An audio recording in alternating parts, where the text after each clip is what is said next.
Here's what actually happens. The foundation of all money. I'm really mad that what difference does it make, right? What Stop.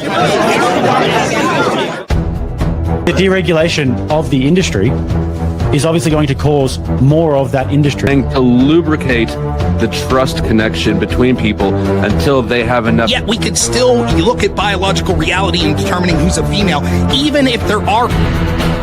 Why don't you denounce feminism the same way you're denouncing capitalism? If you don't... For something to be objective, it needs to be verifiable.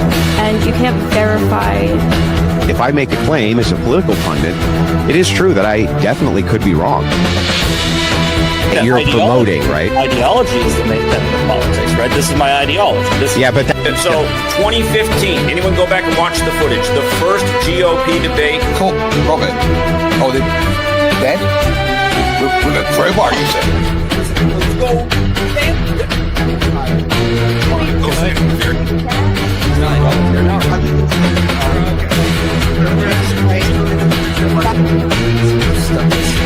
I got one for you. I'm saying it doesn't.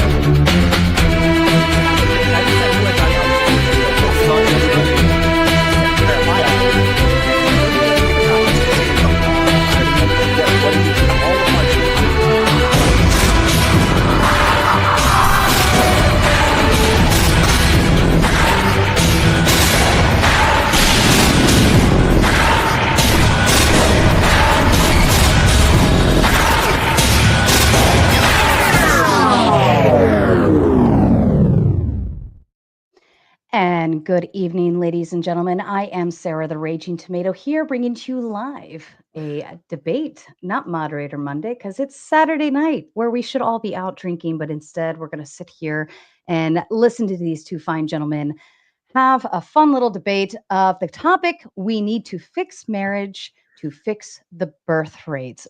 Millennial Mike is here to affirm. Go ahead with your opening statement, please. All righty. I do have an opening statement. We're going for an 8-minute time length here. Marriage in the U.S. is in a state of decay. Marriage has been under attack for several decades in our country. It's been altered, changed, damaged, and redefined until it's finally arrived at the point it currently is in. Now, the prompt for the debate is we need to fix marriage to fix the birth rates. It's my opinion that the recession of marriage and the damaged state that it operates in is one of the chief variables and highest correlates for the declining birth rate. Now, obviously, a phenomenon as complex as birth rates are likely being affected by multiple different variables, such as economic factors, societal health, and other cultural shifts that have moved society away from prioritizing family and family creation and instead focuses on prioritizing oneself and self-interest. Both men and women are marrying later in life. In 2024, the average age of first marriage was 30 for a man and 28 for a woman. Now, the census had tracked marriage ages since 1890, and in that time, the youngest median age of marriage was in 1956 when it was 22 for men and 20 for women. Now, the average age at first birth in 1970 was 21 years old. By 2021, it had reached 27.3 years old. Now, women are clearly having children older, as demonstrated with this alarming statistic.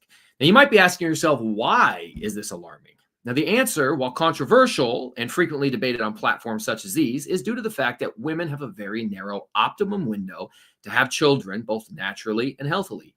Giving the most generous window that I can, doctors and fertility experts agree that 18 to 35 is the fertility window.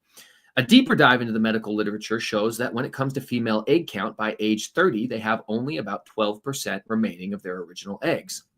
And by age 40, it's fallen to 3%. Fertility begins to decline gradually at 30 and more steeply after age 35. Egg quality, not just quantity, diminishes with age as well, increasing risk for miscarriage and genetic abnormalities. Now, lastly, something that is routinely overlooked during debates on this topic is choice. As you get older and hit 30, 35, 38, you heal slower. Your body doesn't recover as quickly. You become injured more easily.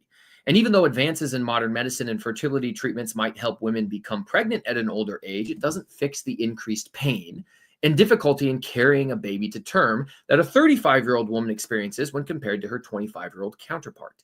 Women will voluntarily choose to have less children as they get older because being pregnant sucks. It hurts, it's not easy, and it's physically and emotionally exhausting on a female's body.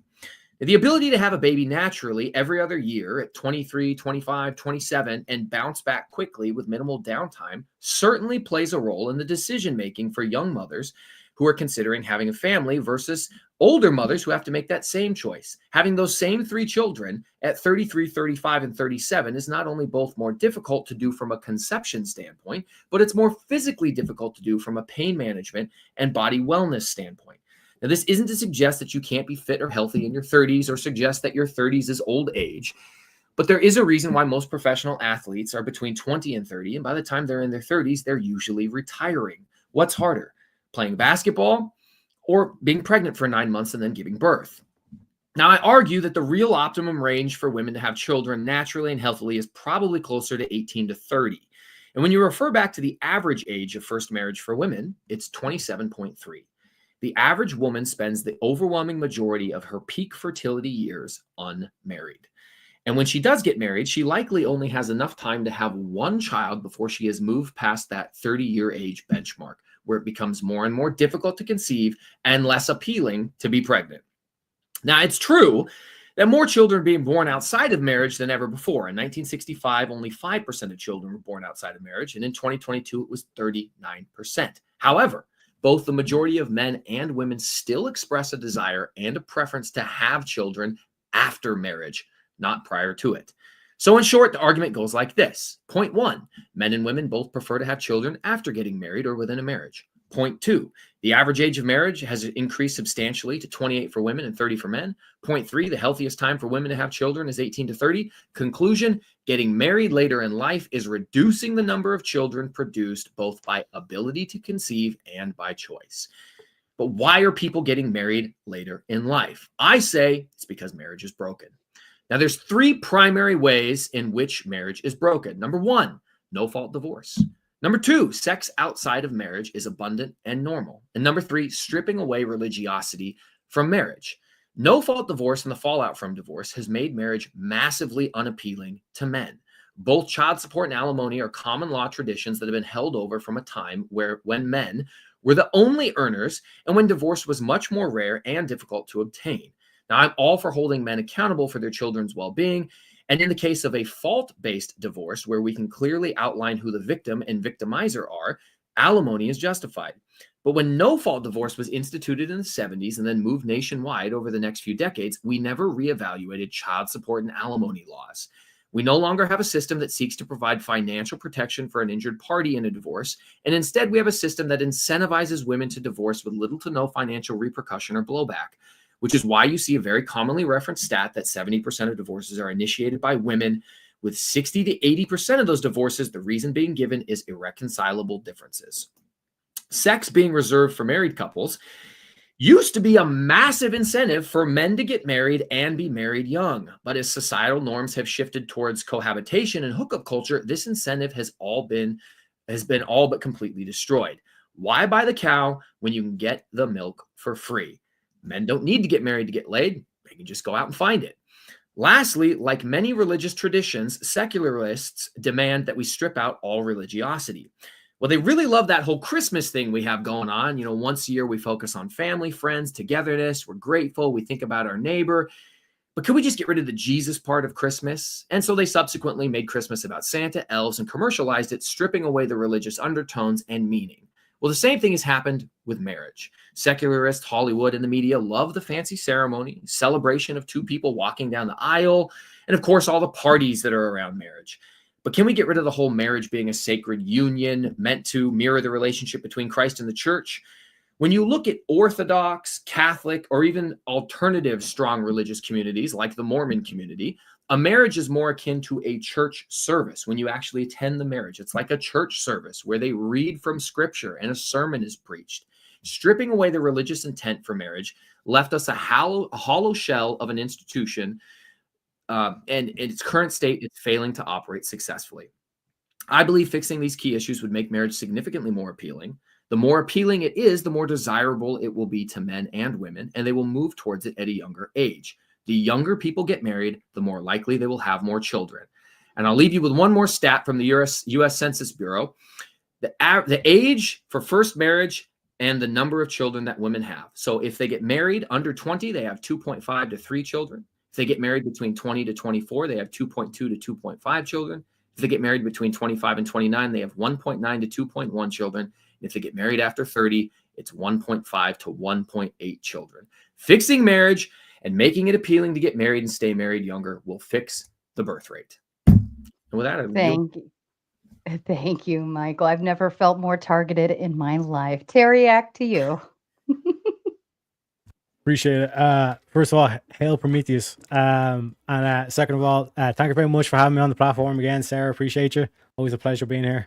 So yeah, again, like the name Prometheus there, like I mentioned, means forethought. And like I said, I kind of forethought or foresaw that basically Mike was going to give the whole kind of spiel with like marriage and the birth rates, and yeah, like the birth rates allow all this, and that like we need to fix marriage, and then like we'll be able to kind of fix it with that, and that's a current argument that's in like modern day as well. Like Pearl and Andrew even had a disagreement over it in terms of the way we should go about it.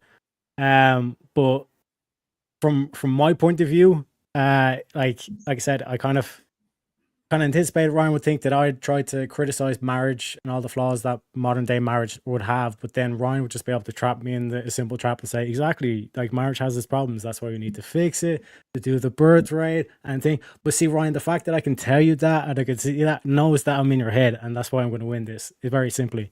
Because all we need to do is we need to look back to the ancient Greeks. They had a goddess called Aphrodite, right? And the reason why I'm using the goddess name is because as it'll kind of encapsulate the point that I'm making, and you'll remember the goddess name. That's why they done the concept of goddess and God and all this kind of shit.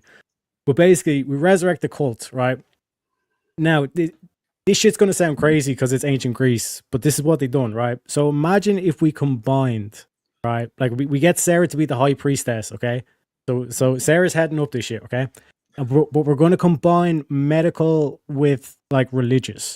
You know what I'm saying? So like think about how serious religious is and think about how serious the medical industry is, right? We combine those two and it's like highly intellectual, like rational thought, as well as thinking about the birth rate, because the birth rate's low, right? Now part of the Aphrodite cult, like this is where we get the word aphrodisiac from Aphrodite, right? And think about like what an aphrodisiac means and why you're taking aphrodisiac, you know what I'm saying? So they had these fertility rituals. So essentially like the whole goal was to get pregnant and bear life. So they basically would go around the village with incense, which is like the ancient term for drugs, essentially. Some devil's lettuce, as they say.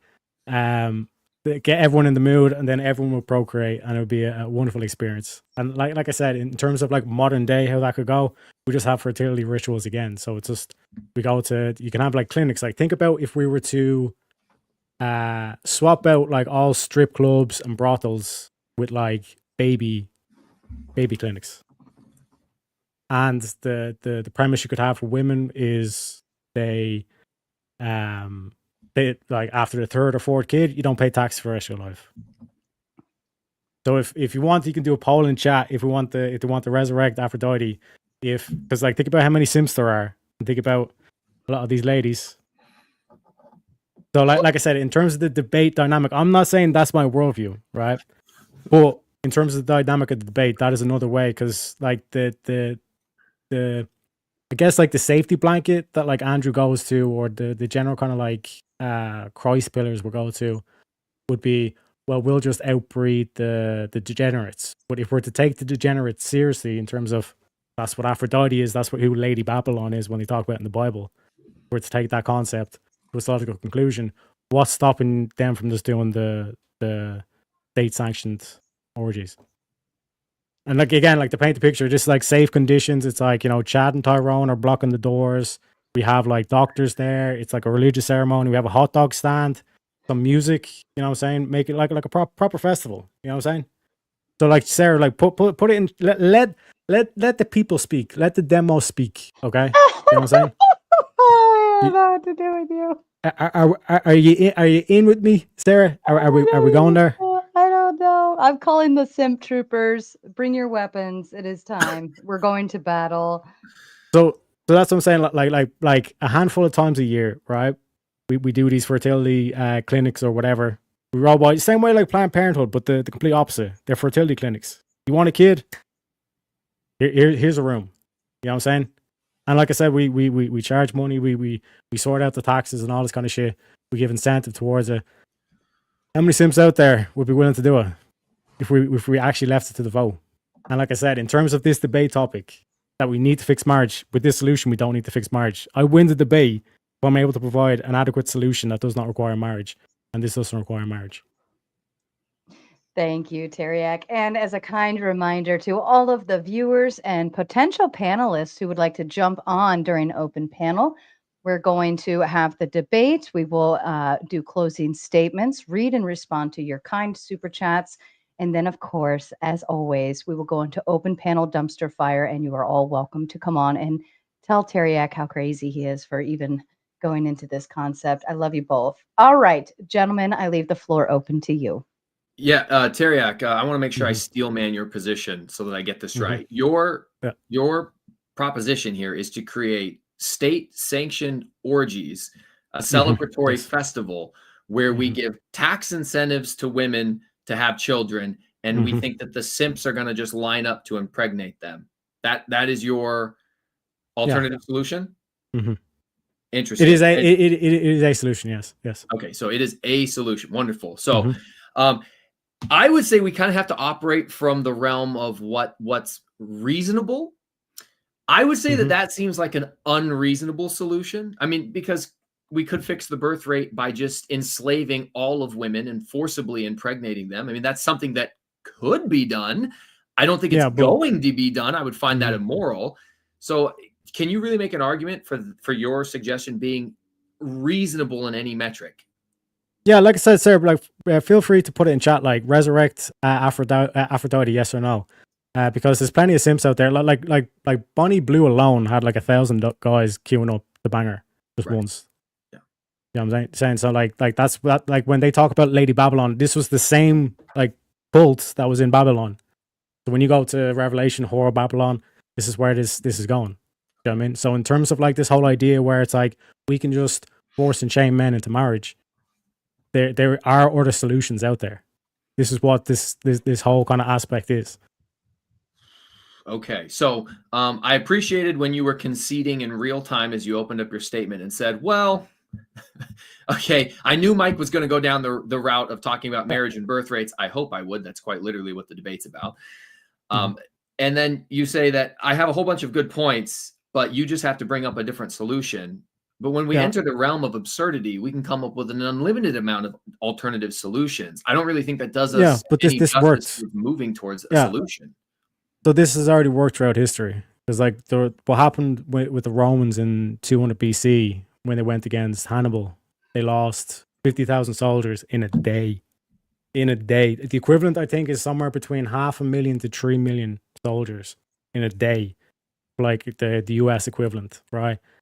Rome was like, we're gone, we're dead. They panicked. They went to the oracles of Delphi. They said, like, what the fuck do we need to do? And they gave them a list of stuff. One of these things they need to do was to import the cult of Aphrodite. So then this is where like Venus is the figure, like this is where they start importing. They just put onto the figure of Venus, which is like actually Diana Lucifer when you like track it back throughout the antiquity. But essentially like this is the whole idea of like we need to increase the population. We're in a dire situation. We need to increase the population direfold. And like when you think about it mathematically, even if we just do it 4 years every 20 years, that would guarantee an increase of 4 to the birth rate. Let's say 3 just to be safe in case of like loss. And like I said, I remind you in terms of the debate, we need to fix marriage. This if we implement this, we don't need to. And like I said, there's plenty of simps out there that are willing to take care of like someone else's kid, all this kind of shit. We all seen the cook culture, all this kind of shit. And like I said, we already have like Bonnie Blue, like already banging 1,000 dudes in a day. You know what I'm saying? So it's not an unrealistic solution. Yeah, I would just disagree with you there. I think that's totally unrealistic. Making the jump between a bunch of desperate dudes willing to bang an OF star who's desperately trying to get online clout and saying that is going to be a prescription for society at large of our population of 350 million people. Somehow we're going to get our birth rates up through that. Seems so we already have, for example, the infertilization, like IVF, whatever is like where you basically you jizz in a cup and then they they impregnate the eggs in a test tube, whatever the fuck they do. I don't know. I don't know the recipe, okay? But they do that kind of shit out of bounds. But what I'm saying is, what happens when you just have like these online chicks saying, "Yeah, I'll have your baby for X amount." That's now on the menu. You're right. You're right. It is. But I would say that is. So you agree it's realistic? I don't think again, alhamdulillah, we went to the debate. Prescription for society based on outliers and exceptions. I think that's a. It's not an outlier. You just agreed. Yeah, I can actually see that happening. Do you not think that these bitches are going to be like, "Yeah, I'll sell you a kid for X amount"? Fuck the IVF. Let's do it naturally. Agree with you. I'll suck your dick anyway. I would agree. Oh my God. Women will do that. And also that's, there's a difference between that's the one thing I loved about Dr. House. It's like anytime we got a prostitute, we always got them to do something goofy. Remember when you had the bitch doing the accordion? I thought that was hilarious. You know what I mean? I think because if you're going to pay anyway, you know, you might as well get your money's worth. There's a big jump between simps lining up to have sex and simps voluntarily getting a child out of that they now have to take care of. I think that is a bridge too far. Honestly, I was trying to anticipate what your argument would be against the points that I made. I can completely say we already do this scientifically. You would lead with resurrecting Aphrodite, which is what you said. We have to resurrect Aphrodite. I don't know how we're going to perform that miracle. But then when she comes back, somehow convince the population at large, which still is 62% Christian in our nation, to forego their Christian traditions and instead move towards a pagan religion that died out a few thousand years ago. No, I'm not saying religion. I'm just saying, you know, like we can do state sanctions. We don't need to go religious with this. But what I'm saying is, like, think about it in terms of like medical, in terms of like that's I am thinking about it. And as I said, if we enter the realm of absurdity, well, then the easiest thing would be to enslave all of the women and just forcibly impregnate them. But it's not absurd. You agreed it was realistic. Well, I agreed that there are some women who would be willing to engage in this. I think yeah, outliers. Like there's surrogacy. There's the whole thing of like, I'll have your baby for you kind of thing that they do as well. But even surrogates is still an outlier and an exception and rare like, when compared to natural births. What are we adding to this process? Well, according to the resurrection of an old set of beliefs, it's promoting simp culture and passing tax law and another thing I'd like to point out completely. Another fallacy I'd like to, or a flaw of an argumentation I'd like to point out is like you're saying, what was it you were saying as well, where we put the women in chains? Yes, if we enter the realm of absurdity, anything's on the table. Yeah, Sarah, you'll love this. Do you know what the Medusae are? Do you know the Medusae? Remember what was the characteristic about the? How do you identify a Medusae? Yeah, I know who Medusa is. Snakes on her head. Yeah, it turns people to stone. Snakes in her head. Yeah. So like what was that actually a representation of? I'm not sure. Tell me. Is it evil? The Medusae were like these were crazy bitches, man. Like the snake in the hair is similar. Like it actually symbolizes like what they used to use. They used to use snake venoms to paralyze men. Like, and then use another drug to make them erect, so they impregnate them, and then they'd kill the dude. They were savages, man. They were savages, right? And so, like, this is where this. No. What I'm just saying is, like, in terms of like putting women like back in chains. The like any woman who sweats a lot and smokes can burn a man's face off. Oh boy. Okay. Can we bring it back to reality at some point? Let me explain that. Any woman with a can of deodorant and a lighter in her bag can burn a guy's face off. Sure. So like this whole thing of like modern day, like the force argument, you said to put them back in chains. It's like not really. Do you know what I mean? Well, again, I'm not advocating that as my actual position. What I'm doing is you're trying to point out my argument is as ridiculous as something like that, where, like I said, it's like it wouldn't go as easy as you thought it would be. A lot, be a lot messier. There might be some plastic surgery required. Okay. Yeah. Gentlemen, can we move into how we would promote either direction? So, for instance, Mike, how would you promote marriage to be incentivized, so on and so forth? And then the same question to you: how would you promote this Aphrodite? Baby making brothel? Yeah, sure. So, I mean, if I start out, when I look at what the major problems are, I started with no-fault divorce. No-fault divorce has broken marriage. It has made it easier to get out of marriage. It's allowing marriages to dissolve quicker with limited repercussions. And many would argue, myself, that it actually outright incentivizes women to just get out of a marriage because they won't suffer a financial repercussion from it. They'll be able to move on to a new relationship. And I think that if we were to repeal no-fault divorce, get rid of no-fault divorce, and bring back fault or at-cause divorce. So, people think, oh, well, women would just be abused. They wouldn't be able to get divorces anymore. You always could get a divorce. There were multiple reasons you could get a divorce. Things like infidelity, domestic violence, addiction, criminal behavior, abandonment. There were always reasons why people could get divorced. What if she gains 100 pounds and she ain't giving it up anymore, Ryan?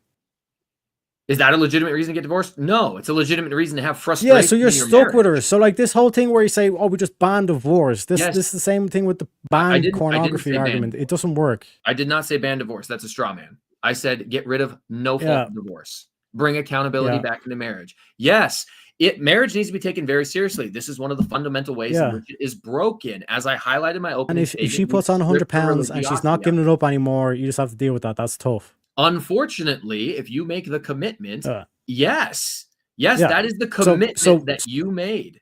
Don't get. So Sarah, have you put the poll up? I'm sorry. What'd you say? No.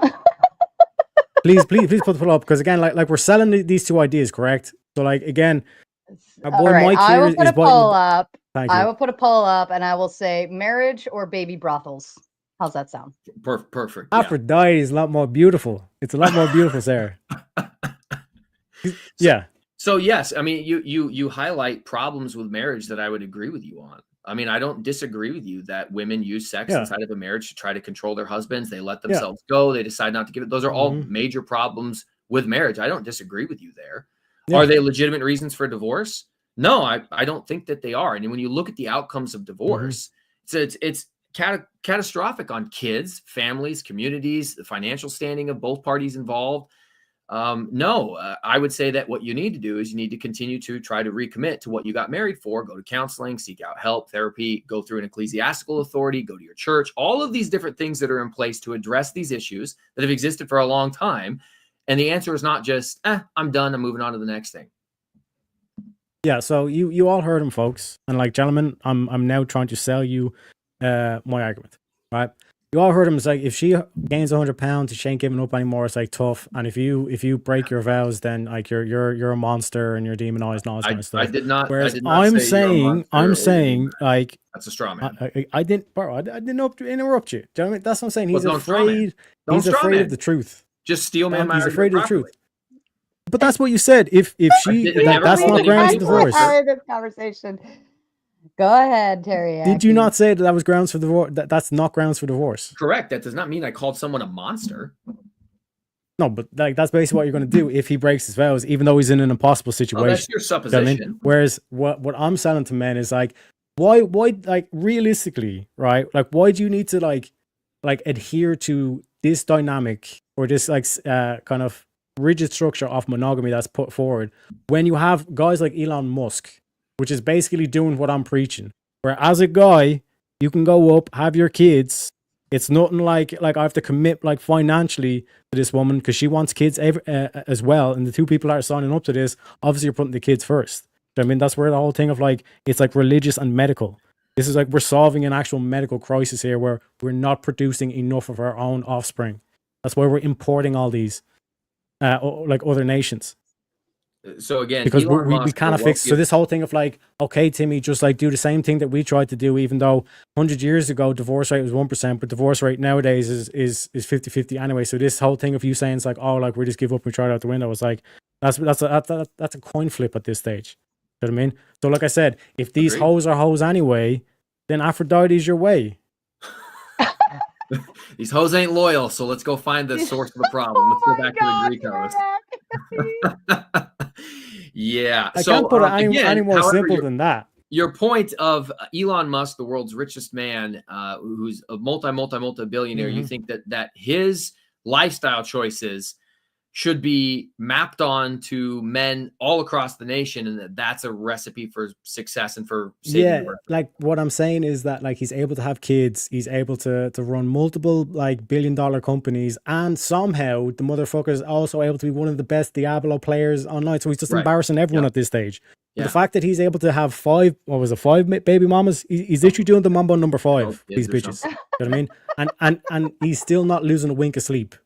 So like this whole thing of like we have to do it this way with the marriage, I'm saying we don't have to do this. There's an infinite possibilities of different ways. I've given you one with Aphrodite. This was a whole cult where the Romans brought it in 200 BC, and that's why their population exploded. Because after Hannibal, they got rid of him. The population fucking exploded because they brought in the Aphrodite.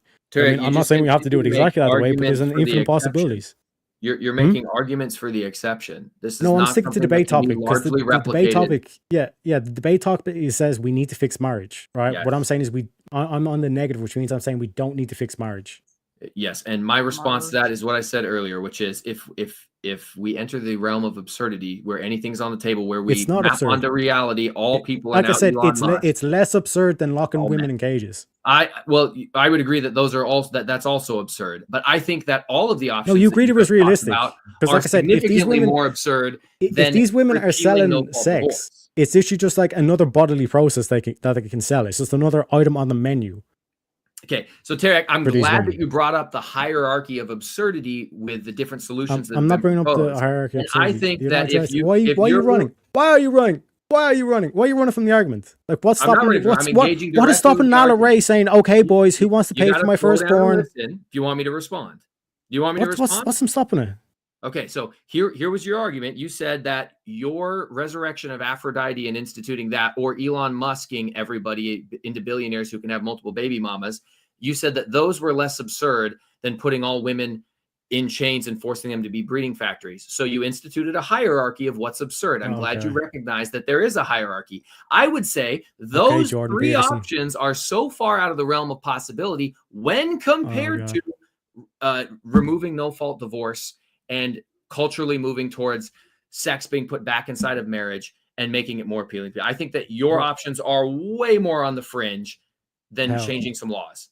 All Bonnie Blue has to do is like, who wants my firstborn? Arguing for the exception. Just because you can point to a few small examples of people engaging in this behavior does not mean that's reflective of what the society at large would be accepting of. We have a degeneracy problem, correct? Yeah, agreed. But not a Somebody's problem. a minority.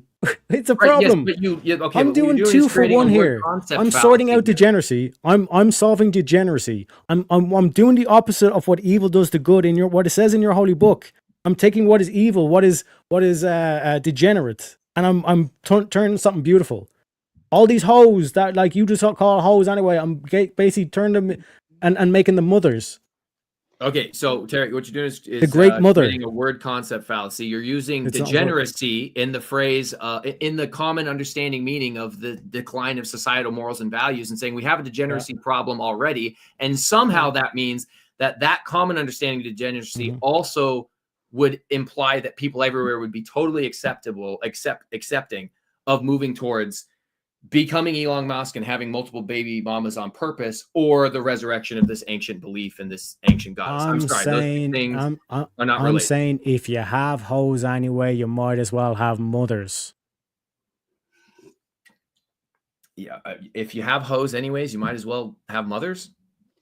Let me ask this question. How do we view children? Do we view them as just objects or things that we add to our collection of things in life, or just, like, oh, I checked another box? Or do we view them as like a higher purpose, or part of growing a family, developing, so on and so forth? I feel like you're coming from 2 different perspectives of what a child is to a mother, a father, a family, so on and so forth. And I think if we kind of jump into that, you might find more pieces in there. Tareyak, you want to go first, or you want me to knock it off? I'm happy either way, but like I said, I'll let you go. Okay. So there's multiple different perspectives for why children are important. This entire debate actually started because we were having an argument with that OF chick Diddley on another debate. And I made the statement from a financial perspective that probably the largest problem our country was going to face in the next 50 years was the declining birth rate. We live in a growth-based economy. if the birth rate declines and our economy stops to grow, there will be serious financial repercussions for everybody who lives in this country. When you look at countries that are currently having this problem, GDPs are shrinking, quality of life is going to go down. There are serious issues that governments are trying to figure out how to resolve because of the long-term implications. So children, from a religious standpoint, are literally a commandment of God. Women are saved in childbearing, go forth and multiply, be fruitful and multiply. That's from a religious standpoint. But if you just look at it from a secular standpoint, if we do not replace our population, if a society can't replace itself, it's a failed society because it's going to die out, and we will bankrupt the country, resurrect Aphrodite, and economic harm. Go ahead. Hallelujah. So that's what I'm saying. Like, what is stopping the likes of Bonnie Blue and like all these chicks saying, you know, I'm just gonna like start selling my kid who wants my genetic code or whatever.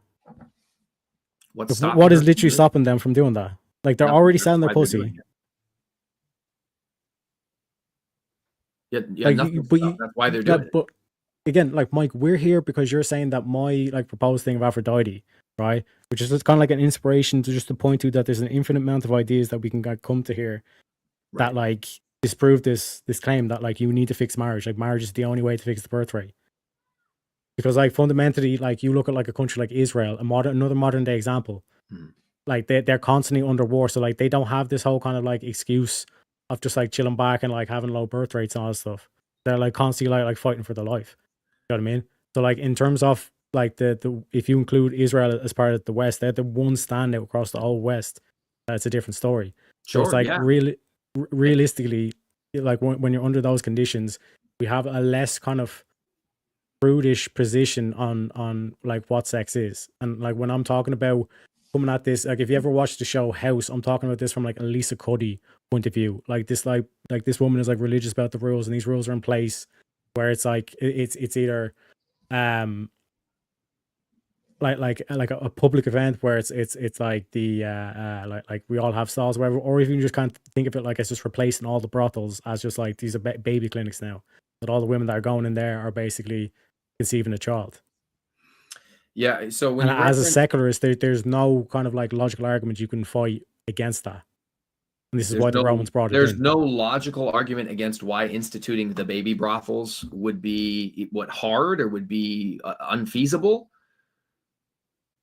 I think there's many logical arguments that you can make against it. You have to convince the entire population to go along with your new proposed solution, which goes counter to the ethical system that the majority of the country adheres to. 62% of Americans identify as Christian. That's a conservative estimate. Another 7% identify as other religions. So you have almost America is secular. People. I'm sorry, what'd you say? America is secular, though. Right. Well, what do you mean when you say that? What do you mean America is secular? Like the freedom of religion, like that goes both ways. That's it's bisexual. You know what I'm saying? Well, I don't think freedom of religion is bisexual. It is. It goes both ways. It goes both ways, and I'll show you how. So it means that the state can't tell you what religion you can and can't have. Correct. But it also says you can't tell the state what religion. Correct. That's not the argument I'm making. The argument I'm making is that in order to institute your system, so you have to convince the society, which presently identifies as Christian and adheres to Christian values, you have to convince them to throw those deeply, sincerely held religious beliefs out the window and adopt your new thinking. I don't know if you've ever done much research into how moving new religion goes, but it takes a long time to do that. We'll talk Bible. You see, you want to. This is what I'm saying, Sarah. Like they force me into this shit where you sound like a liberal. But if you want to talk Bible, let's talk Bible. How many wives did King Solomon have? I have no idea. Many, hundreds, I think. Yeah. So like this whole idea of like Christians can't have multiple wives, like the Mormons proved us polygamy works. They showed Islam shows us polygamy works. So like there's like these like unfeasible solutions that you're talking about are ridiculous. And that's what I'm saying. As soon as like Bonnie Blue and all stuff start selling kids, like Angelina Jolie was literally like adopting kids from Africa. Like she's going on a tour, getting a whole like season of like different kids from like the whole coast and all the shit. It's like women will do this. Like this is why I pointed out Medusa. Like some of you guys like infantilize women. You think like, oh, like they can't do me any harm. It's like, yeah, like men are generally stronger than women, but not all men are stronger than all women. When have I and like I said, the average chick can burn her face off. Not here. You're arguing against someone that's not here. When have I infantilized women? No, what I'm saying is it's the typical kind of argument that you would basically throw or you're trying to counter with. Well, can you address the arguments that I'm making and not the typical kind of arguments from some video you watched that someone else made? I'm not doing the when like did I analyze women? What are you talking about? Ask the question. I didn't have it. You were going on a monologue. I'm just telling you, stop monologuing about somebody else. Go debate them if you want to. No, but you said that address your question. So ask the question. I don't think I did say that. If I did, I'm sorry if I misspoke. The point that I'm making is, no, I don't think that we're going to be able to convince society at large to remove and disregard their strictly held religious beliefs that they adhere to and adopt your new belief structure. I think that's very, very unreasonable. And at the very least, if we were going to move away from one religion to adopt something else, that would take an extremely long time to happen. And I just don't see it as particularly appealing. So either of the solutions you've offered, they don't seem reasonable. Yeah, they're possible, just not probable. The question comes down where basically like you have this whole thing of like, oh, like we'll just outbreed the degens. Do you know what I mean? And that again, I never made that argument. You're quoting Andrew Wilson, not me. Yeah, but the fundamental argument that comes down to here is like, oh, like the religious folk like basically turn to that argument. They say, well, like we'll just outbreed the degens. But what happens if the degens start doing the Aphrodite shit? That's my whole argument. They haven't. So again, that's not the debate that we're having today. I never once said we're going to outbreed the degens. I'm literally here to make the point we're not. Yeah, religious. But what I'm saying is that there are plenty. Yeah, but what I'm pointing to is there are plenty of degen ways to fix the birth rate. That's the whole prompt. How many of those have been adopted currently in mass? Not exceptions, not outliers. Where is the community of degens like the Amish? But the Amish aren't degens. Where's the community of these people that are using these values in mass that we can point to and say, hey, this is the success. This is the pattern of behavior. The LGBTQ. So like there are plenty of like degen things. Like you agreed that like we're in a degen. LGBTQ's got to be saying. Like I'm used. purifying they cannot reproduce. They can't reproduce. Yeah, but what I'm saying is I'm purifying the evil. Like what you view as evil, like prostitution, all the shit. It's that I'm not even adding any steps. I'm like removing the condom. Like that's that. I'm actually removing a step, from like legal prostitution here. Do you know what I mean? So like in terms of like actual like solutions to the birth rate, this is like low key. Like I think this is like a reason why Michael Knowles goes so easy on Nala Ray. Like this whole kind of like idea or goal that I'm going to take something that was evil and I'm going to purify it. Same way stuff that's good gets, tempted or what's the word? But basically like I said, it's one of these things where it's like, these are solutions. These are other solutions to the birth rate that you don't know how to deal with because you basically prepared this whole kind of like monologue about marriage and marriage is great and all this kind of shit. But that's why I said, like, in terms of sticking to the prompt, there are other solutions. You'd have to agree, correct?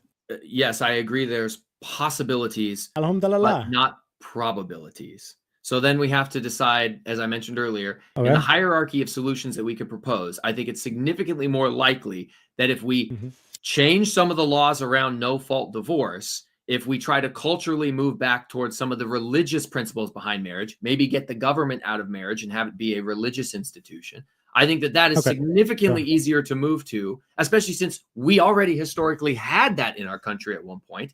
It's much easier to move to that than to move to a 2,000-year-old pagan belief set of structure that includes baby brothels. Everyone is now Elon Musk and can just buy children. You keep saying women are going to sell children. Yeah. Some might. I really don't think the maternal instinct is going to be overcome that easily, and women will sell en masse their children to simps, as you put it.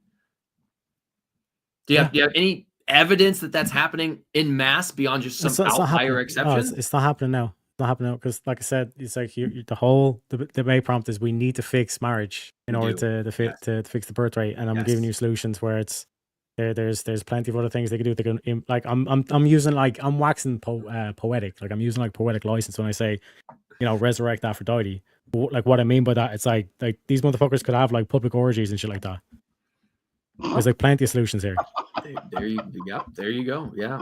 And so you think that the public orgies would increase the birth rate to a rate that we would be over reproduction value. We would be over the 2.1. We would also promote or increase the STD rate, but go on. Right. Yeah. No, but this is the thing, Sarah. Like I'm going to have like medical professionals there. So it's like, you ain't going to catch nothing from these bitches. These bitches are going to be clean. I love your passing hat their test. because your favorite president has a really great term, a really great saying that he said about COVID, which was that the cure can't be worse than the sickness. And so if your cure for the birth rate problem is to have massive orgies, as Sara said, would create massive outbreaks in STDs, doctors supervising or not, things can still be transferred. Yeah. So I'll run you down a list. So than for example, like we could start with like heavily propaganda campaigns. So it's like we ban like all prostitution rings or prostitution advertisement shenanigans. Like that's including like the whole thing that we're always explaining on the call on the panel with Italy. So like anytime you see like anytime you would have seen tits, you would see like a mother holding a child essentially. Do you know what I mean? Like that level of propaganda. We also like I said, we can do things where it's like if a woman has 4 kids or 3 or 4 kids, then you don't pay tax for the rest of your life, and there's some sort of system where you can filter that into your husband's if you're married. Like these are all kind of like things that can work towards that. Do you know what I mean? Because like fundamentally, I would agree with you that tax incentives could be powerful. I think that would work better within the system we currently have. Probably. Yeah. Not. But again, you don't like you have to then sell marriage. I'm sorry. What'd you say? One more time. You then have to sell marriage. What like my solution is basically like there's a lot of different points that I would kind of entice and kind of incentivize like both women and men to go down this path as well. Because like fundamentally, when you talk about like the whole marriage concept, it's like you don't even really need to do that, because the only reason you'd be going for this is that you actually like care for the kid. Right? Like Sarah's point there, it's like when you talk about it from the perspective of the kid, like this is like a sacred medicinal like thing that like I'd be talking about, or when they talk about like actual kind of like Aphrodite, if you want to go down that path. But like I said, we could even see it as simple as like Bonnie Blue wants to sell her first kid. Who's buying? You know what I mean? And like she has a public auction. It's like that's a hop, skip, and a jump away. That's not out of like bounds. You know, we kind of outlawed the public auctions of people in this country, you know, in like 1865. I don't know if that's really a great prescription to bring back. It's an interesting theory. I don't see that one passing constitutionally. That maybe I'm wrong and the Supreme Court interprets it differently than me. But yeah, publicly auctioning off people has kind of been illegal for a little while around here. No, but I mean, in terms of the aspect of like they want to like sell their child, like the same way that surrogacy works. You're right, but you know, again, surrogacy, like they literally they rent their womb. Right. Oh my God. But surrogacy is an exception. It's an outlier, and it's typically pursued by people who cannot conceive on their own. And a lot of times that's just women who can't conceive, or maybe the man is sterile or something like that. There's some sort of medical condition. It's very rare. And I'm not against surrogacy. I just really think it would be very hard to move that into mainstream. This is now the way reproduction, instead of how biology has set us up to be, and how reproduction has occurred naturally for however long you believe human beings have been around, we're going to move away from people having children together and into this new system of selling human beings for money and tax breaks. I've given the examples, and I've failed to see like any kind of like rationale like saying that it's like impossible. I never said it was impossible. I said it's not probable. Yeah, I mean, not in probable, the realm but of it's still possibility, possible. we could have a multiverse. Yeah, it's still possible. Anything's possible.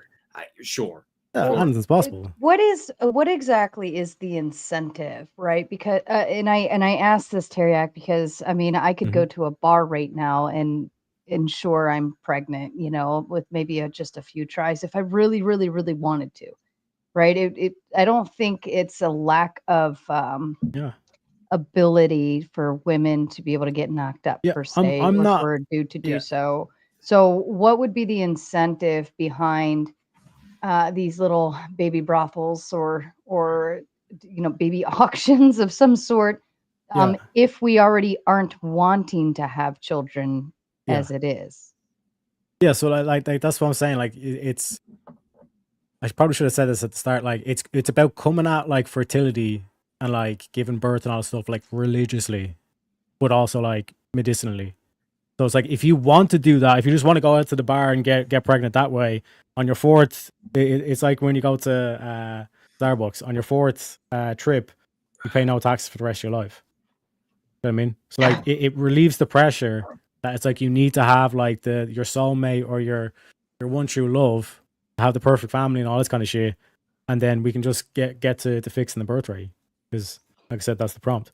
So would this be, I mean, and I'm sorry, Mike, I feel the need to chime in because I feel like we're kind of beyond reality at this point. Right. Are we though? Are we? The conversation is definitely like outside of the realms of the debate I was Outside the box. anticipating. Not what I expected either, Sarah. Right. So, okay. So the incentive is you get you pay no more taxes once you've had your fourth child, correct? Mm-hmm. Sold. Okay. Sold your fourth child. So what you're going to end up with, and this is just the reality factor with what we already see now with statistics, you're going to end up with a bunch of single moms who don't have to pay taxes because, you know, they went and popped out 4 babies from 4 different fathers. But now they're also on welfare because baby daddies aren't paying child support, or mama's just incentivized to increase the birth rate. And now what we're left with is certainly our country has increased its birth rate, but in return, now we're paying for those out of everybody else's pockets.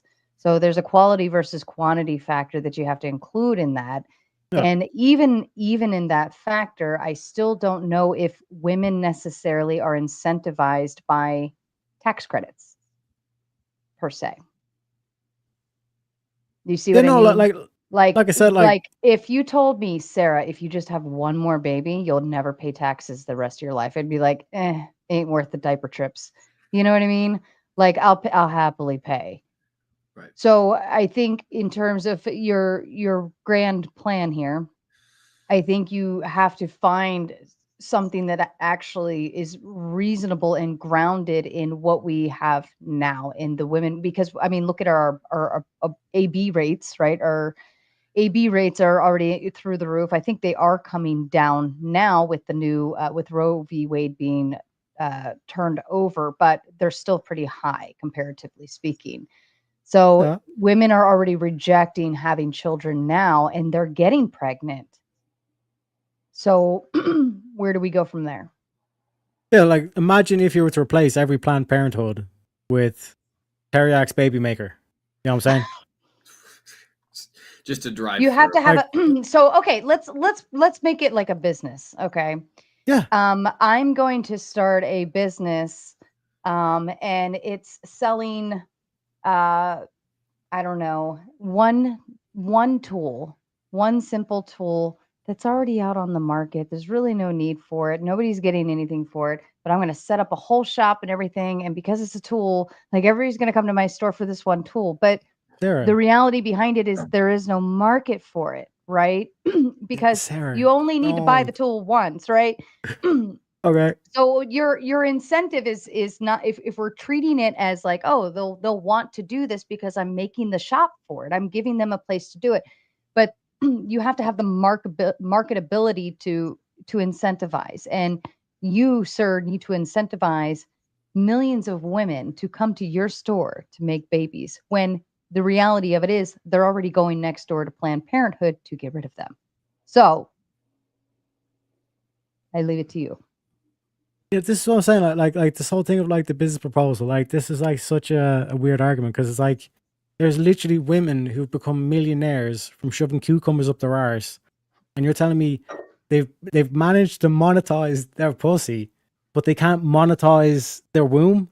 But like this is not like a like impossibility that we're never going to face. You're selling that they are selling. Sorry, I'm sorry. I have to, Mike, because we are beyond the scope at this point. I understand. They literally like spat on screen. That's an achievement. That's an achievement. Selling sex on, or at least like videos of sex, versus having a child and raising them for 18 years and being financially responsible and accountable and all of these things for children is a totally different. That's why I asked you earlier, what is a child to you? It's not just an object. Future. It's not like, it's not a teddy bear you can carry along and leave at home whenever you feel like. It doesn't work that way, right? And that's why I say, like, how do you view children in terms of whether you're one person, a single parent, whether you're a family, whether you're, somebody raising as a guardian, so on and so forth. But how do you view children? And to me right now, the way you're talking is that you view children as I'm going to be mindful how I say it, but like as if they're just an object or just an accessory to your, family unit, right? And they're way more than that. So incentivizing women to just go get knocked up, hey, come have a baby, it's fun, I swear. Like a lot of people don't take that viewpoint. We view children as a very heavy burden per se, and you have to be responsible for a lot of things, but also it comes from the heart. That's your blood, that's your baby. Like what Mike, I'm saying is, Mike, I'll give it to you from here. Sure. Go ahead, Tareyak. Yeah, what I'm saying from the point of view is like what like us as society need to treat fertility as if it is a religion, like almost like it's religiosity, because like that's the kind of like the viewpoint that you need to come at this. But I understand your whole kind of point of view of like the orgy thing, all this kind of thing. But what I'm saying is that like this is a series of different things. Like the orgy itself is like the clinics, the things is like that's like the little van that they do outside the Democrat rallies and all this kind of shit. Like it's one of those things where it's how do I demonstrate this? Like it's kind of like to the extreme that you would be willing to go to keep population going. You know what I mean? Because like at the moment, what we have set up is a system where women are incentivized to or pushed towards like, oh, like you're just as good as a man, so go into STEM and go and all this kind of shit. Where education is pushed on them in their most fertile years. But if you were to, for example, spend those 4 years giving birth, for 4 years, it's going to be extremely tough. But so is college. You know what I mean? And like instead of that, you are focused like you're tax free for the rest of it. And again, when you do the counterbalance where you're not paying taxes, you don't need to get such a high intense job just to get by because you're no longer paying taxes. You know what I mean? So it's about this kind of mindset of putting that in place. And like I said, it's from a point of view of like it's not like we're saying women are being forced into this. It's like we're not forcing a particular love around particular people, all this kind of shit. If you want, like I said, if you want to go to the bar and get pregnant that way or whatever, it's about this kind of like whole kind of like we need to celebrate fertility again, because otherwise we're doomed as society. If I was to put in perspective, if we had these like Tareyak's fucking baby maker vans instead of a Planned Parenthood, we'd be in a much better place as a society. Well, that is an assertion right there. I actually don't think you've demonstrated or argued for how that would make us a better society if we instituted this model. So what you've done is you've said, well, some women would participate in this system, or some OF models, or Elon Musk has done this.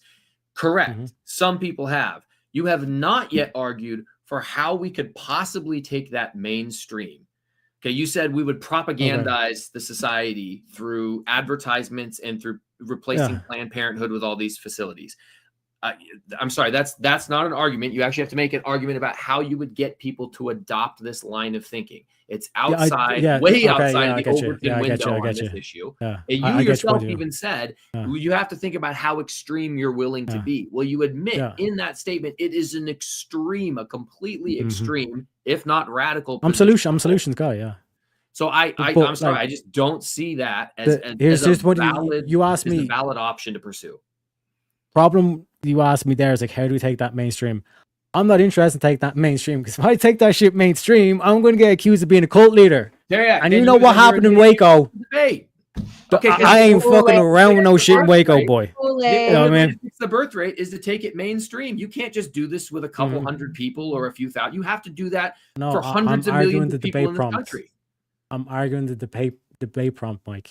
I'm saying there are other solutions to fix the birth rate. How do you fix the birth rate in the country if it doesn't go mainstream? It has to go mainstream. You can't fix the birth rate with a cult of 500. Maybe there's a hero in chat who's willing to undergo that title, but that's one title I ain't willing to. Okay, so someone else has to be the cult leader in your Aphrodite resurrection religion, right? This is not, you don't even believe in your own solution. Personally, like I said, like I don't think I would be like the like ringleader or all this kind of shit.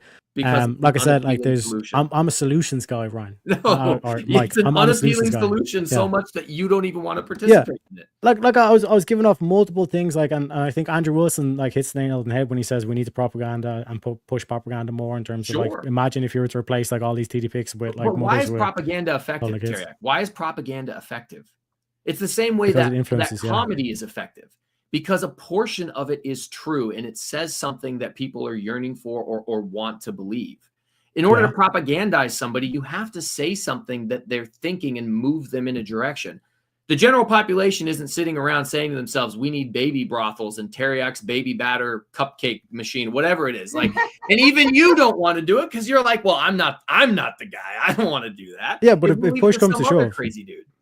If push comes to shove, and it's like either like you die out or orgies, it's like that's a no-brainer to me. Like what are you talking about? Okay, like yes, but now you're giving am I ridiculous there, Sarah? Am I ridiculous, Sarah? Like, would you answer that question fairly? You are being ridiculous because it's still, here's why, Tareyak. All you're doing is incentivizing people just to have sex. You're not incentivizing them to have babies.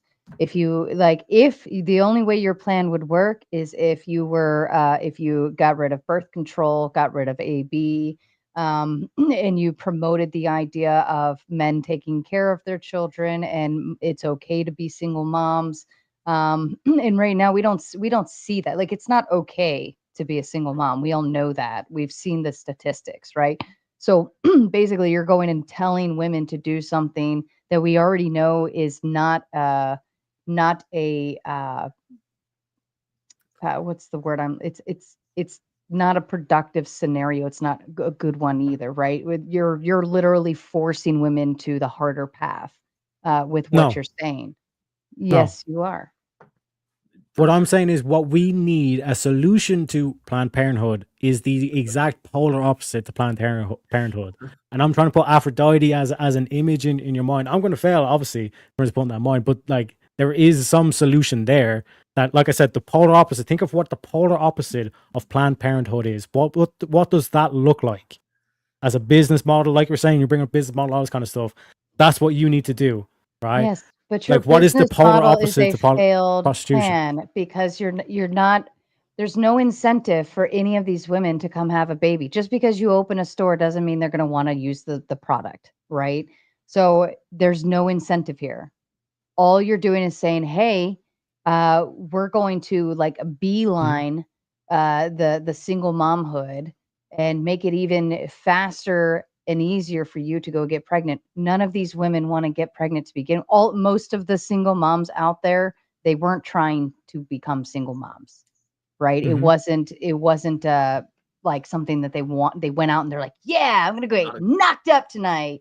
Like none of them were trying. Like, I think that it's a pretty high percentage. Or if they are a single mom now, they were married prior to divorce, and nobody's happy in that scenario, right? So the goal would be to incentivize younger women to want to have babies, but there's no incentive behind what you're saying. And again, the tax credit, like if I was 18 and you're like, hey, no taxes for the rest of your life if you pop out 4 of these kids, hell the fuck no, right? You're like, the cost differential between no taxes the rest of my life and what I'm going to be spending in time, effort, and money on a child is not equal at all. So I need like more incentive from you in order to make your product worthy and marketable. No, but that's what I'm saying. I won't have the perfect solution here, because like I said, like there would have been found from this. But I'm sticking to the debate prompt that, like, are there ways to fix marriage? And I've given multiple in terms of like the Aphrodite, and then I said like the polar image of Planned Parenthood, or the polar image of like the OnlyFans, only babies. You know what I'm saying? These jokes write themselves, Sarah.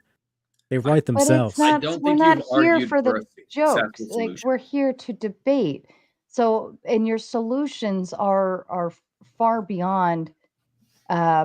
Even Wick commented on Twitter today on the posts that I made.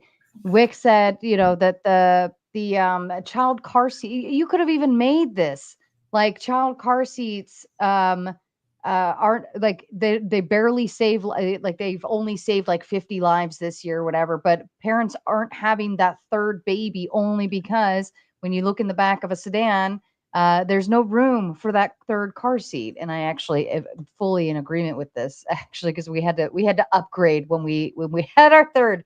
So Like you could have gone 20 other different directions, and instead you're choosing baby brothels and only babies. Yeah. All right. Well, the troll. You take the most degenerate thing and you turn it into like what would be the polar opposite. But those degenerate people aren't trying to. Those degens are the ones on birth control. Those degens are the ones having the AB. Those degens are the ones that are a problem, part of the birth rate problem, right? There's no motivation for them to want to have babies. They already don't want to. Just because you open up a shop and say, hey, come do the thing that you already don't want to do because I opened up a shop for you to come do it here, doesn't mean they're going to come and do it. Yeah, so if but like that critique goes both way, even for the marriage. What I'm saying, like the debate prompt is like we need to fix marriage. Like marriage is the main problem here. Yes. I mean, and like apparently like car seats is a major problem as well. But even if like we factored that in, we not only like I can use that argument and like say, oh yeah, we need to fix car seats. You know what I mean? It's still, like I said, it's like at that level. But what I'm saying is that like as a society, we need a full like culture shift in terms of the way we view motherhood. Because at the moment, like, man, it's fucking ridiculous. You know what I mean? Okay, we're getting somewhere. Roll with that. Yeah. Roll with motherhood. Roll with that a little more. Aphrodite is the great mother. Like, he was so close, Sarah. And he just couldn't follow through. Yeah, but what I'm saying is that let me make the argument for you, Tareyak. Okay, so you were so close. You were so close. Yeah. Okay, if I could make your argument for you, I would say, okay. Translate for me, please, Sarah. It is too difficult. I tell you. I fed it to you earlier too. Single moms have a bad rep.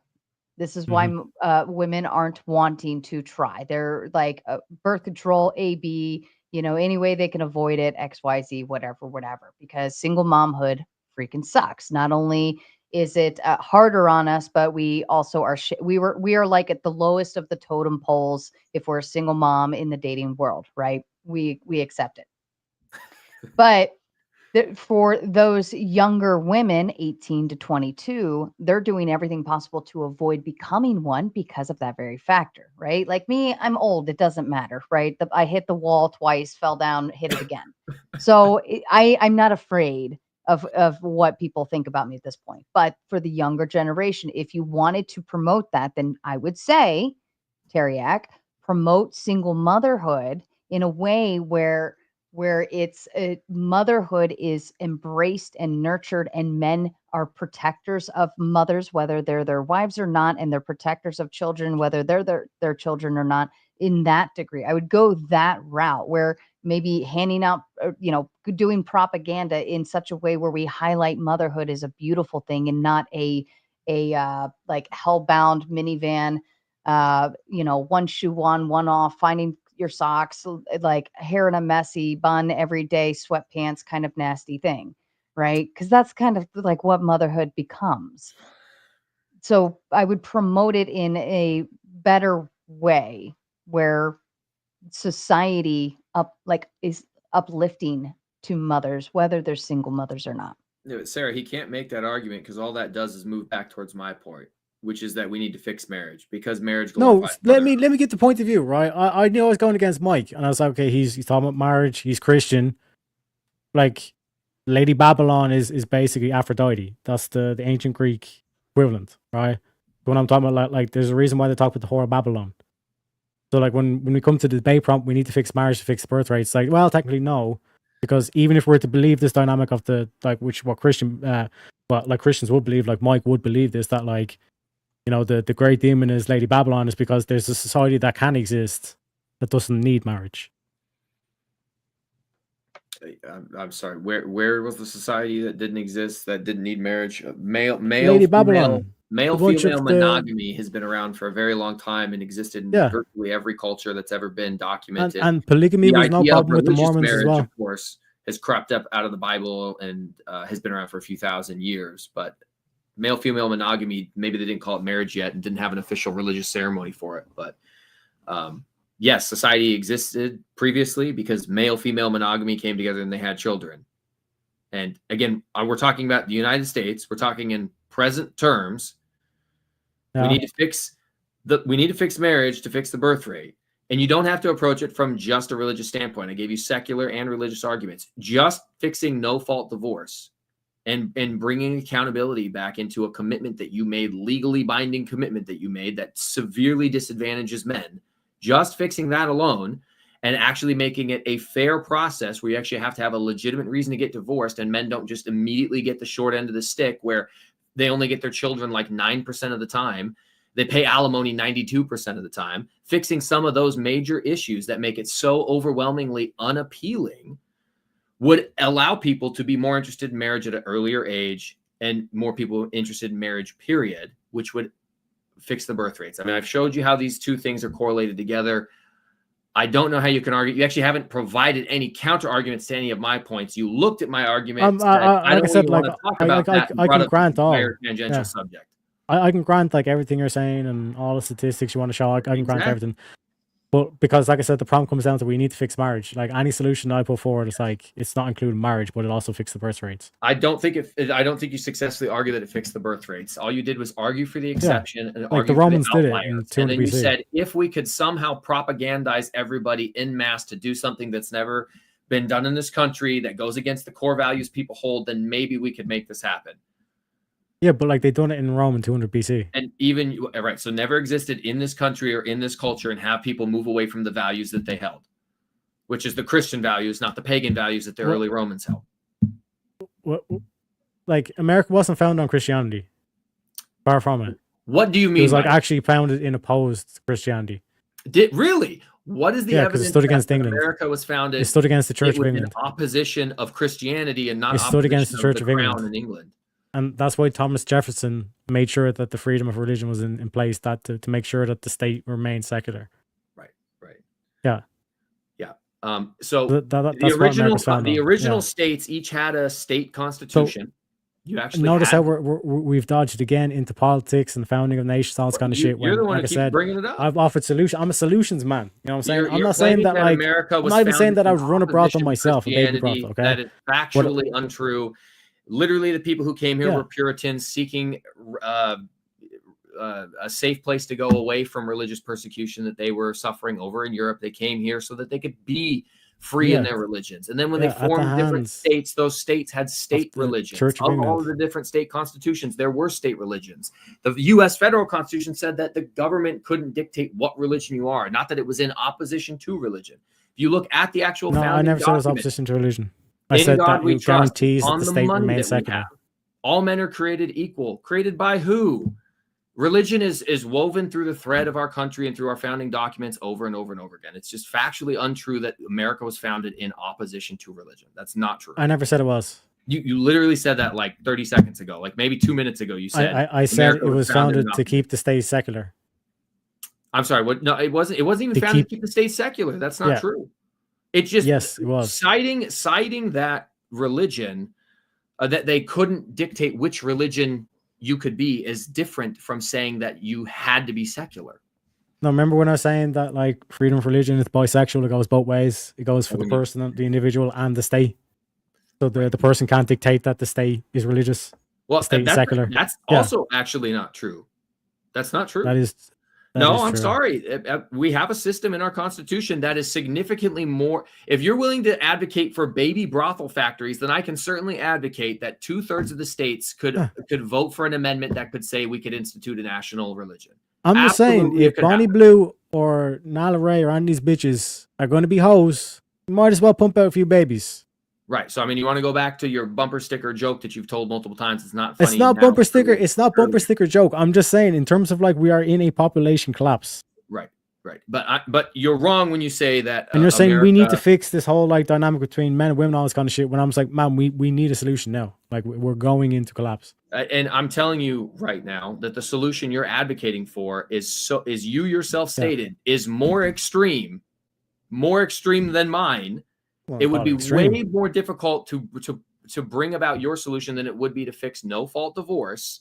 And I agree with you when it comes to propagandizing the population. But as I illustrated with what propaganda actually is, it has to be something that people would actually accept. Glorifying motherhood, like you said, is not a bad idea. I think that would lead to more marriage. Let's run with that one. Glorifying motherhood. Make being a mom great again. Yeah, I can agree with that. Put that hat around. Make moms great again. Make mom. Hey, Yeah. who doesn't love So milk? which is more likely? Which is more likely? Getting rid of abortion, or getting some of these hoes to have kids? I never made the argument to get rid of AB. That was Sara, not me. I mean, I don't have a problem with getting rid of it, but I didn't make that argument. In the context of birth rates and the fact that abortion is the negative and the having the kid is the positive, which would you rather? Which society would you rather live in? Which do you think is more possible or realistic? Get rid of abortion or for hoes to have kids? Well, I mean, or to push kids on hoes. Okay. Well, those are different things. They have, those if they having have children, the option, if they have the option for AB, right, then they're least likely to continue on with a pregnancy and actually have the kid.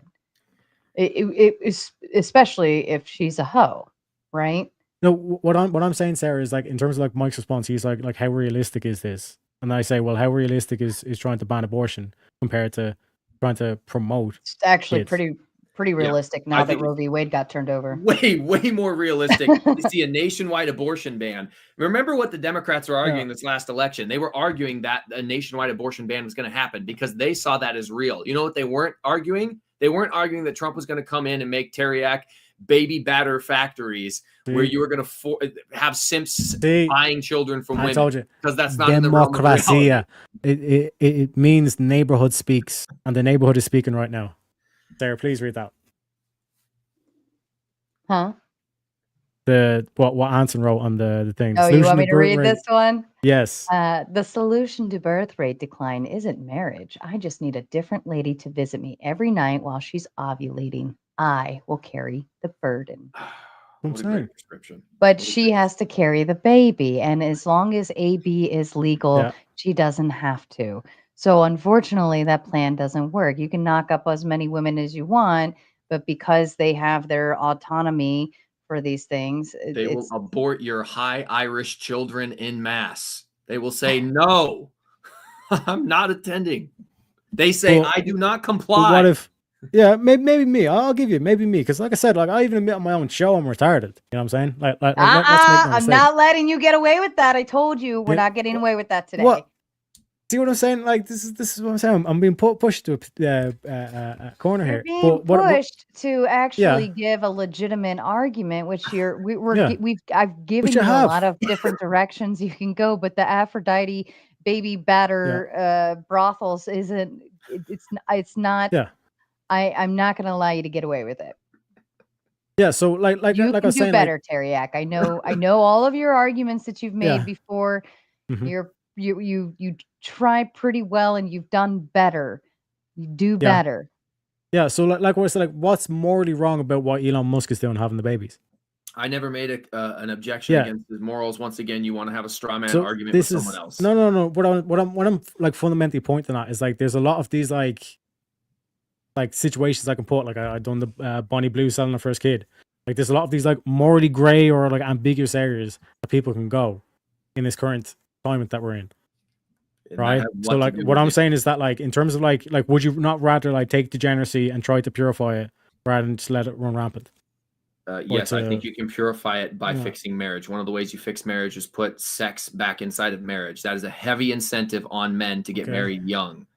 I think that's a little bit more realistic than your scenario of the baby batter factories in Simpson Hose. Yeah, but these ladies, like this is the common misconception. Like the whole thing that people think that it's like women have like elevated their standards, but they haven't. They've declined drastically. It used to be that a woman could make a man wait till marriage, like she'd get the marriage contract out of it. But now it's like $50, man. I mean, they're selling booty pics for like $5.99. Yeah, I'm sorry. How are these two things related? They're not. So you're pointing to some women being hoes. That means all women are hoes?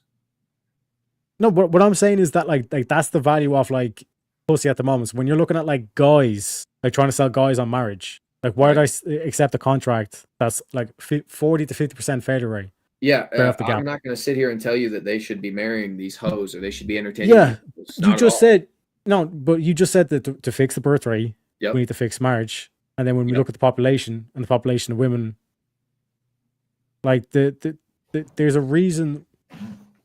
Yeah, I think of my argument, to be fair to you, to extend an olive branch, I would say that within my argument, the biggest ask is to put sex back inside of marriage. That is that will be the biggest ask, the largest your hurdle. whole argument, you don't necessarily prove that like marriage or even fixing marriage is going to automatically fix the birth rates, right?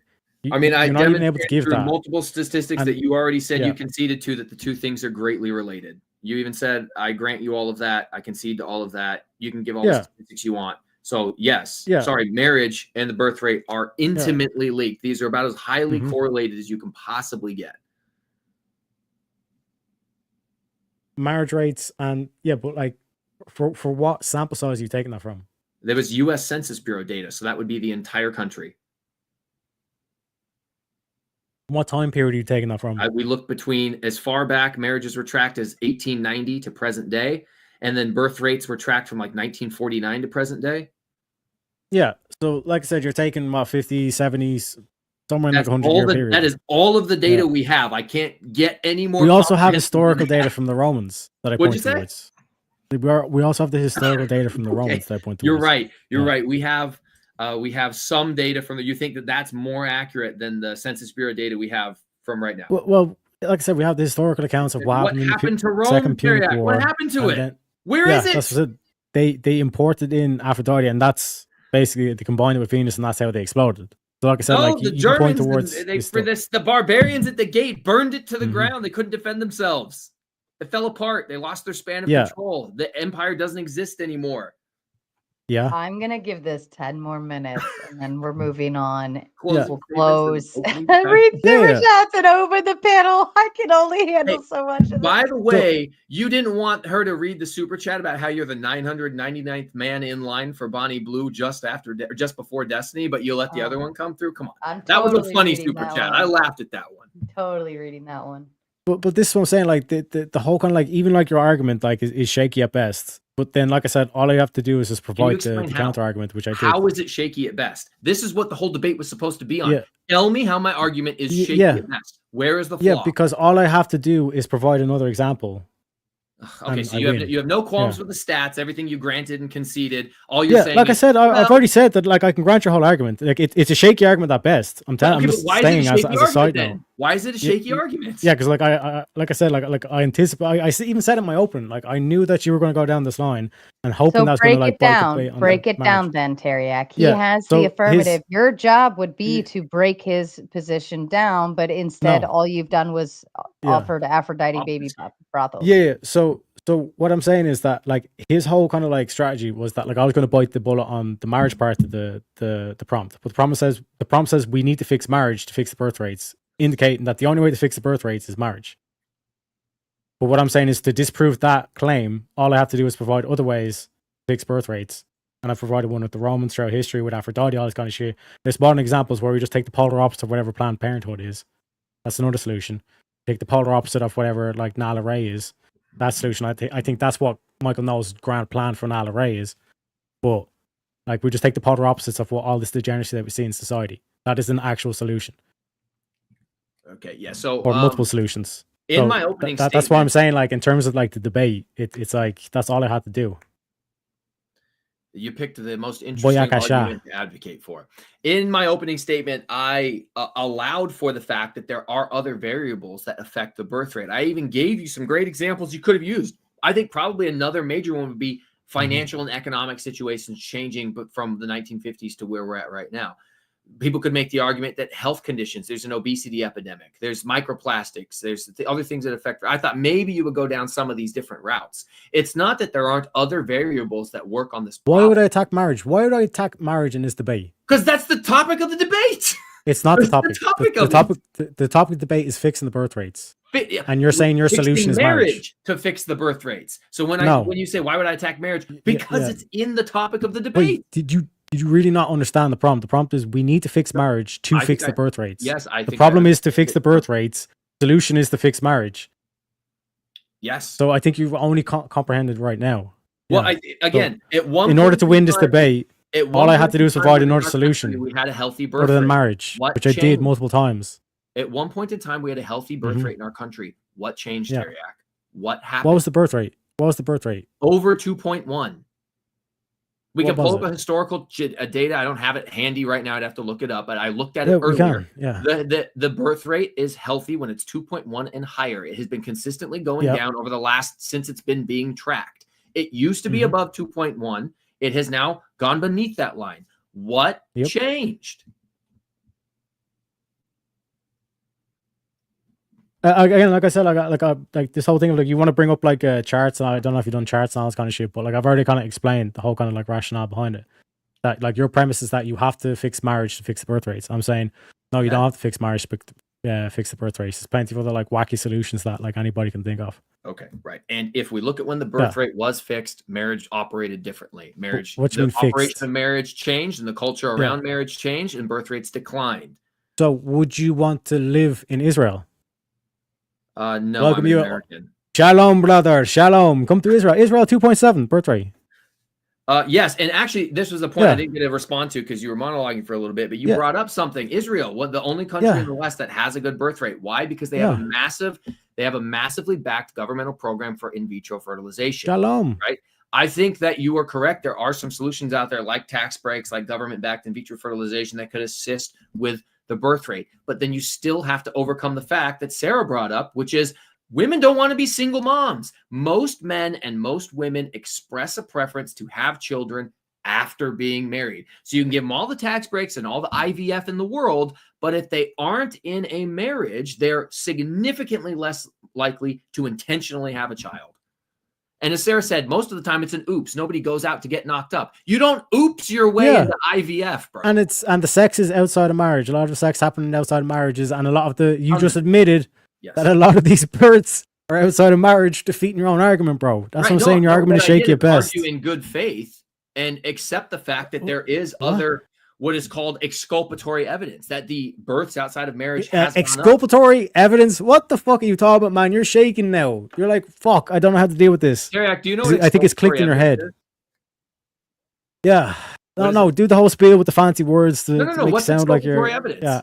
Do you know what it is? No, tell me. You're the one who used it. If you're going to complain about a term that I used and insult me for it, and when while what I'm calling out is that you're using trying to use fancy words and all this kind of shit right now, because you realize that I've explained the logic behind the framing of the question, and like I said, providing other solutions. And then evidence is it's a legal term that's used to describe evidence you just admitted. But Mike, you just admitted that most sex happens outside of marriage, and I didn't admit that most sex happens outside of marriage. If you actually look at the studies, men who are married get laid more than men who are single. But a lot of sex does. Yeah, but most women aren't virgins when they get married. Most men aren't virgins when they get married. Exactly. So most of the sex happen outside marriage, and you just said that most of the births are happening outside of marriage as well. I did not say we don't need marriage to fix. You are strawmanning my position. Yeah. I said that the rate of births outside of marriage has increased from 5% in 1960 to 39% in 2024. That's still not most of the births. It's an increase in births. So this is what I'm saying. Even your argument, it's shaky at best. Try and say that just because they're married they can give birth. All you do is straw man me and then mess up. I'm not straw man. What I'm saying is that it's like even that aside, like I said, I can even grant all this shaky shit.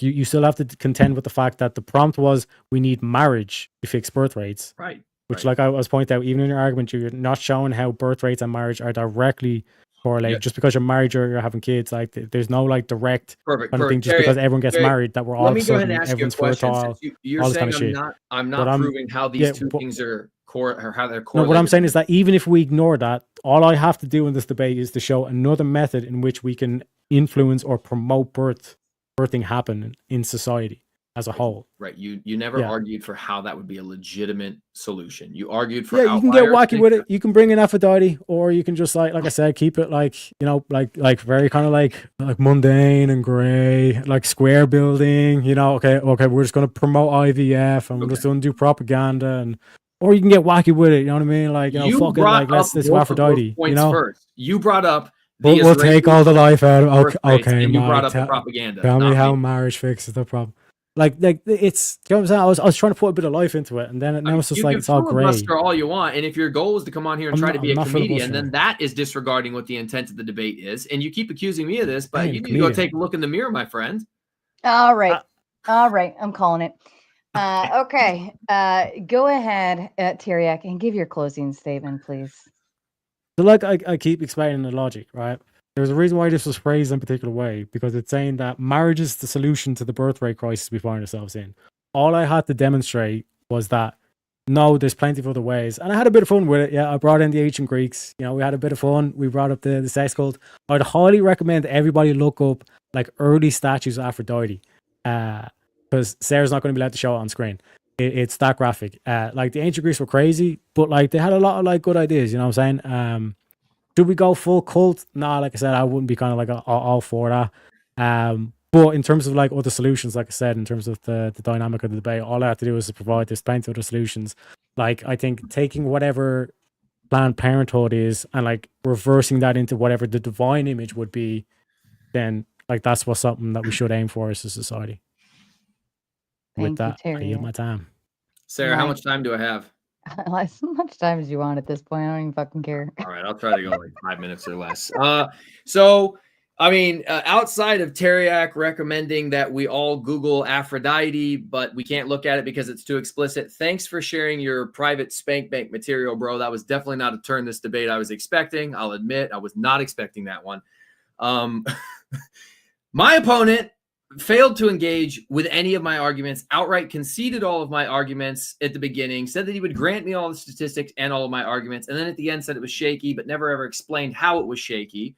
He filibustered over and over and over again at many different points and wanted to argue for his own words, extreme solutions. How extreme are you willing to go to fix this problem? I think that any reasonable person, when reviewing the evidence or reviewing the arguments, would say, yeah, it's probably a little bit more likely that we could change the no-fault divorce laws, push our culture towards putting more religiosity back in marriage, sex inside of marriage. It's more reasonable to do that than it is to create Tareyak baby batter brothels where women are selling their children to the highest bidding simp that somehow has Elon Musk levels of finances ready to purchase these babies. I think that sounds like, to me, a bridge too far. I honestly just think maybe I'm being trolled a little bit, but maybe not. The data is overwhelming. The correlate between marriage and birth rate is about as high of a correlation as possible. He said that I didn't correlate it properly. I was trying to ask him, well, okay, well, how do you prove causality? I wanted to see if he even knows how you prove causality. Yes, these things are highly correlated. About is as close to proving causality between marriage and birth rates as you could possibly get. Well, your data is shaky. It's from the U.S. Census Bureau. It goes as far back as 1890 when they started tracking marriages, and 1949 when they started tracking the birth rate.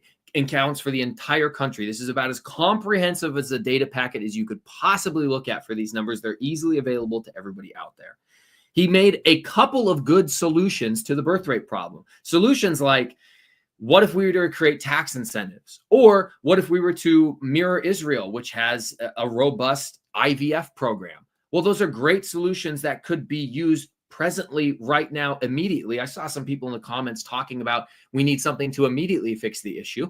Both of those could be done immediately. I believe the Trump administration is working on a broader IVF affordability for people and a tax break, earned income child tax credit. Things like this can be expanded and done much quicker than what would take for the societal push to move towards some of these more religious things that I was talking about. You do not have to only use those things around the baby batter brothel company that he wants to open. They could be done here and now, today, to immediately start moving things in the right direction. I think that if we fundamentally moved back towards marriage when it was in a better state, I asked him, I said over and over, hey, the birth rate was at a rate that we liked, which was 2.1 or higher. What happened? You look at the 1970s, California adopts no-fault divorce. It then starts to get instituted nationwide. The birth rate is declining. You also look at women entering the workforce, the invention of birth control, things like that. Birth rates start plummeting. Divorce is becoming more frequent. Marriage has shifted from what it used to be, which was part of my opening statement, as a religious sacrament and a union that mirrored a relationship within the church, to just a hollow shell in its secular version now, where it's just a ceremony and a party, and then you get divorced a few years later and you try again after that. I didn't hear an argument or a refutation to any of my points. I did my best to engage in good faith. Exculpatory simply just means that I'm providing evidence that proves the opposite of my view. It's about as good faith as I can be when I provide exculpatory evidence that goes against my argument. I wasn't trying to trip you up with fancy words. I'm a cop, so I know a few of these legal terms because I have to hear them all the time in court. But anyways, Tareyak, I will give it to you. You are a funny comedian. I love your hat, and I hope you get married and have 5 kids. Oh, Thank you, sir. Lord. Thank you. Don't get married and don't have children, Tareyak. Hey, Please. why not? Well, you've already admitted that you're retarded, so I don't know. I don't know if I want somebody to your level of stupidity raising more children. And Was it stupidity, Sarah, or is he just trolling? I don't think. and that's what I'm getting complimented in the Tareyak, chat. I will say. I mean, if you are trolling this conversation, that's I mean, I think Mike and myself and my viewers, I think we all deserve better. Do better. I did actually look. I gave a solid argument. Like Mike actually went and pulled statistics. He came prepared. He was ready. You should have been ready to dismantle his argument instead of worrying about Aphrodite baby brothels. You're arguing that I didn't do an eternal critique, but he's like I said, I don't have to do an eternal arguing critique. that you didn't do anything to dismantle his stance. Nothing. You suck. Terrible. I gave other options to marriage. He even admitted it. You know what I'm saying?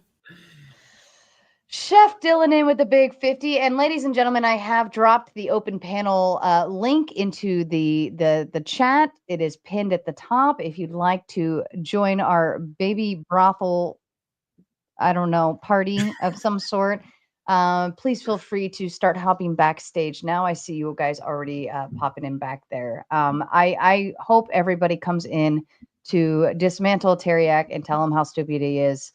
What is that clip from what is it, Billy Madison, where they're in the debate and he's like, everybody is now stupider having listened to what you just said? I would like to apologize on behalf. We are all now more stupider for listening to it. At no point did you make any coherent sense or any rational thought. May God have mercy on your soul. See, Tareyak has that memorized because everybody's probably played that clip after he talks. I've heard it a few times. I'm not gonna lie. I've heard it a few times. All right. Chef Dylan in with the big 50. Thank you, Chef Dylan. Says, I can't tell if the guy on the right is Canadian, Scottish, or British. Also saying shaky at best 10 times doesn't disprove a single thing. Tareyak, to you. Maybe 11 times. one more. Lord have mercy. Rude Mudcrab with a big 5. All astute biological observations that have nothing to do with marriage. LOL. That's what I'm saying, Crab. I'm not How sure. do I reach these people? What Crab is just saying is that you need to put the link between marriage and thing, like just like biological observations of society. It's not going to like say it's like, okay, yeah, the solution is automatically marriage. You know what I mean? Yeah, I didn't make biological observations about society. I was talking about that would technically be psychological observations, behavioral psychology, the getting married.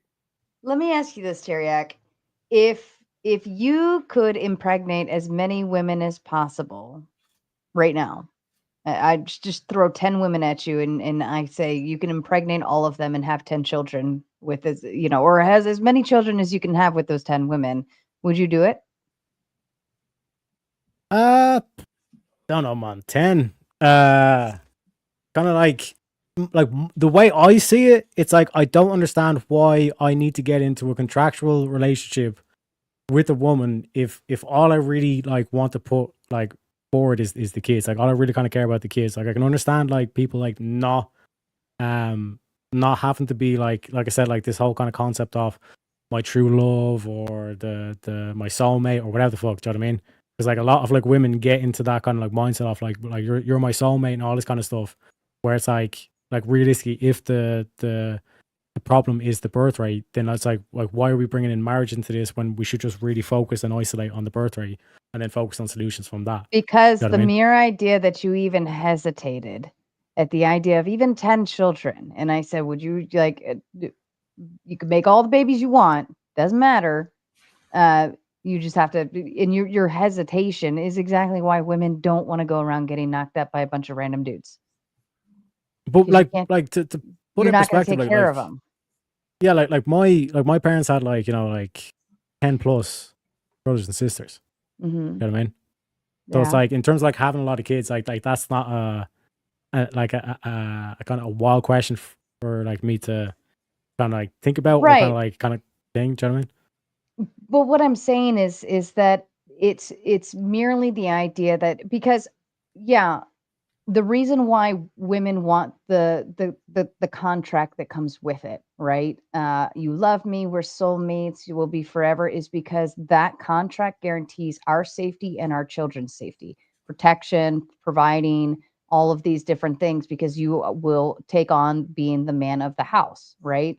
But without that contract between you, you have no reason to want to protect me or provide for me if I'm just the mother of your, I mean, I think you should, because the mother of your child is the mother of your child. I think people have it all skewed and stupid, but essentially with what you're saying is like, you have no contract or accountability or responsibility to take care of me, the mother of your child. Therefore, I will presume if you're not taking care of me, you're not taking care of my child either. So that's why women want that social contract. Yeah, but like what I'm saying is, like, in terms of like, that's why I brought up the Medusa. Like, there's plenty of examples of like strong women, and this is why I hate modern writing, because it's all about like the woman kicking the shit out of the guy, like physically. When typically when you think about women fucking up men, it's very easy for a woman to fuck you up or just throwing something in your drink, or like using a poison or whatever the fuck. Do you know what I mean? Like this whole kind of concept where it's like, women are like, they cannot survive without a man. Oh my God. But like, they're also chanting like a woman needs a man, like a fish needs a bicycle. It's like the whole kind of mixed messages that we're kind of getting from like the women. Do you know what I mean? In terms of like the opinions that are getting thrown out there. You know what I mean? So in terms of then like, why would you want those solutions, crazy women to be pregnant? Yeah, that's what I'm saying. If we separate out like birth rate, you know what I mean? From this, this thing, or we just isolate knocked up, but knocking babies out left and right. You're killing me. Okay, all right, I'll move on. I want Evan more Lord babies. with the baby. Well, you're gonna end up is a bunch of crazy women, completely hormonal, because they're all knocked up and crazy and psycho, and that's how you die, right? Dumb ways to die. No, an army of Spartans. No, they're not going to be Spartans. They're going to be a bunch of degen children without their daddy. And a man dream, Sarah. Oh, Lord. Evan Lord with the big 5. Tareyak, thank you for wearing your baseball cap. Right. Thank you, Sarah, for this extra debate this week. Yeah, we were all backstage, and I saw both gentlemen were wearing their hats, and I said, oh, we're going to do hats tonight. Let's do hats. And that ended his contribution to the debate right there. Powder Dusty with the Big 10. They both look like fuckboys to me. Don't set your drink down, Sarah. Fair enough. And then I think with your opening statement, you solidified the fuckboy theory. Flo was simping for the degen OF chick last week. He's an F boy himself. He's a wannabe F boy. The only thing worse than an actual F boy. Well, Marte is scared shitless because Marte and Tareyak are supposed to be debating. What is it next? Is it Monday? Your teammates. Yep. You're supposed to be teammates, and Marte's like, no, stop it. I'm just telling you what Lady Babylon, like what the whore of Babylon is. Just saying. Oh, I'm not saying I want this. You know? Lord have mercy. Mr. Boulay with a big 5. I haven't seen you in a while, Mr. Boulay. Nice to see you back here. Would court-ordered Weight Watchers participation for an obese wife be considered a violation of her 8th Amendment rights?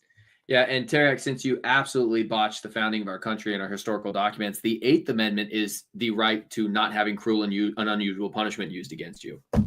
Thank you. Not to use big words again. But if you have it in your... what's the paperwork before you get married? What is that word? The marriage license? No. Prenup. Okay. You have a prenup, and you actually have it in there that if she, gains more than X amount, or maybe fat percent, whatever, that can be grounds for divorce. And I always recommend prenups for everyone, because then you can clearly, consciously, and without your feelings getting all butthurt, sit down and write out exactly what's going to happen, why, and how, and you're with a clear mind, and you're not angry and all up in your feels. Holds everybody accountable. Robert Demita and with the big 10. Thank you for the stream, Sarah. We appreciate you. Thank you, Robert. Always so kind and polite in my chat. Harry Ludwig says, anyone do... What is that? A miscegenation? I've never heard of that. Maybe it's a typo. Yeah, I don't know what that... Kinism? I don't know what kinism is either. Sorry, Harry. We don't know what that is, but thank you. Octavius with the Big 10. Snow White is the tale of an older woman, the 304, who wants to avoid duties and thus resents what the younger, fertile girl represents. Being a 304 and being a mother are polar opposites in duties. I actually combat that because she was the evil stepmother, right? She was the queen. She married the king. That was his daughter. So I don't think she was I don't know if she was necessarily a 304. But anyways, any thoughts to that, gentlemen? I mean, I don't know enough about Snow White lore to comment from a position of expertise, but I thought that the queen and Snow White were not related in any way. It was Cinderella with the evil stepmother. The queen was like, mirror, mirror on the wall, who's the hottest babe of all? And then she gets shown who Snow White is. So if that was his stepdaughter, I think she would have already known that. Or maybe it was Sleeping Beauty. I'm thinking. I don't Cinderella know. Well, is yeah, I know Cinderella has the stepmother, but I think there was some type of I don't know. I could be totally wrong, but I don't think she was a 304 though. She was a queen. Chairman of the board, the lipstick really works for you, Sarah. Your complexion looks awesome, almost like you're glowing. Are you personally fixing the birth rate? Yes. You got 3 kids, you said, right?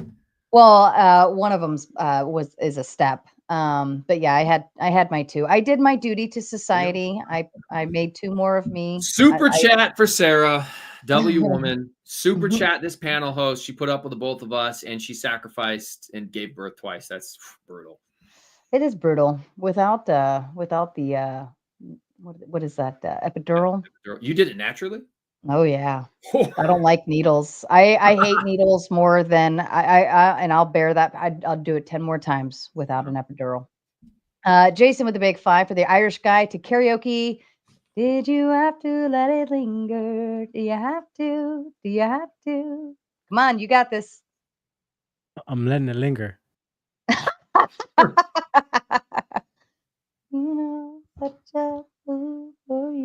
Tard Wrangler, I like your name with the Big 10. The Degents have overwhelmingly voted to delete their own children. I don't think the religious will have a problem outperforming them if the Degens get their way. Yeah, I mean, sure, those people are significantly more likely to cancel their pregnancies. But ultimately, I've heard, and Tareyak brought it up, the whole Andrew Wilson argument of the religious are just going to win over time by birth rates. But even within religious communities, you still have to focus on getting married at a younger age within that optimum window. Otherwise, even religious people have less children if they get married later in life. And super chat in on the Cash app. Bane Bear asks a question with the big 5. Do either one of them have kids at all?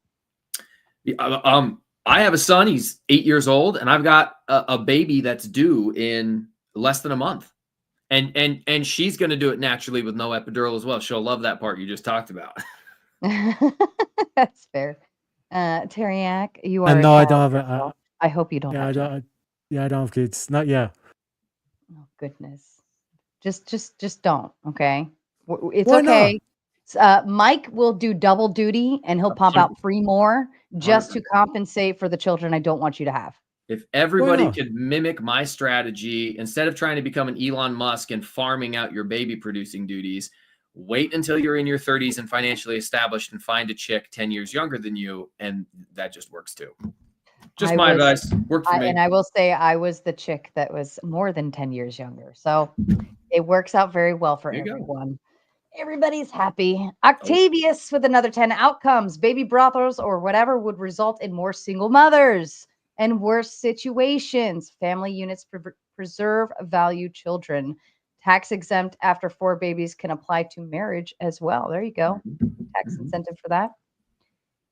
Chairman of the board, banning fetus deletus, no fault divorce. I like that. Fetus deletus. I like that better than AB. No fault divorce and birth control will make babies. Women avoid accountability. Marriage and cultural decline is a side effect. Excellent point. Tard Wrangler with the Big 10. Tareyak seems like he'd be the 999th in line for Bonnie Blue, just in front of Destiny. Like I said, man, oh, go ahead. I wasn't allowed to be a retard, so it's like, Sarah forced me into it. She forced me to be a DJ. It was either be a retard or be a degen, and it's like, okay, right, we're being a degen tonight, boys. But again, this is not even my prescription. This is what that's what the whore Babylon is. So if you don't want this to happen as a Christian, you need to start having kids. Real talk. Doing my duty. You might have to double. I did see some. I don't know if it's real or not, but that Bonnie Blue wants to do 2,000 men now in a day. If that's, I mean, I was already grossed out at 1,000. I would have been grossed out at 10, but I was like, damn, just imagining that. You would have been okay with 9, Sarah?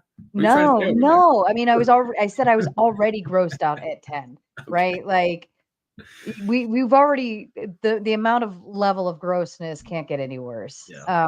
But I think that's just a little much. Chef Dylan with the Big 20, my favorite moderator tax. Thank you. Yes, everybody in chat, pay your favorite moderator taxes. These shows are not free. Thank you. Gavin with the Big 5, because my Aphrodite is a short-term fix. Marriage is long-term. Hell, we see this plenty in certain communities, and it's not helping. You're too high. Tareyak, are you high? You can never be too high, to be fair. Literally licking his blunt as he is asked that question. That is an unknown substance. Your devil's lettuce, big bro. Like I said, there's a lot of solutions on the table here. Do you know what I mean? And I know I went with a goofy one, but like I said, it's kind of you gotta have a bit of fun every now and then. You know what I'm saying? But yeah, realistically, what happens if Lady Babylon rises up? Do you know what I mean? And we're all in a democracy and all this kind of shit. Do you know what I mean? What happens if they send the asteroid? What do you know? What happens if Jesus comes back? Yeah. No, but that's what I'm saying. If Bonnie Blue starts soliciting kids, that's literally, is that not the modern day example of the whore Babylon? Yeah, but essentially I think that would be really, I mean, that's one person, right? Who's a OnlyFans girl who's doing a bunch of dudes to begin with, right? Certainly, I'm sure she would say let's say if she said, hey, guys, I'm offering to the highest bidder, I'll have, 3 babies, right? And you get the top 3 bids, right? That's still only 3 babies, right? And to that one girl who has the ability to do that. And even if I offered, Mike, if I offered you 5 more women to come and each have babies, and you have to take care of all of them, would you take that on? And no, I would prefer to have the 5 babies with my one girlfriend. Thank you. So that's, to that extent, that's still one person. You have to get the women on board, and the only way you're going to get the women on board is if they have the social construct or social contract with the men to agree that they're going to take care of them. Women will put out, but they're not going to have babies just for fun. Oops, I missed one. Harry Ludwig in with the Big 5. State constitutions provided for Christians, not secularism. Yeah.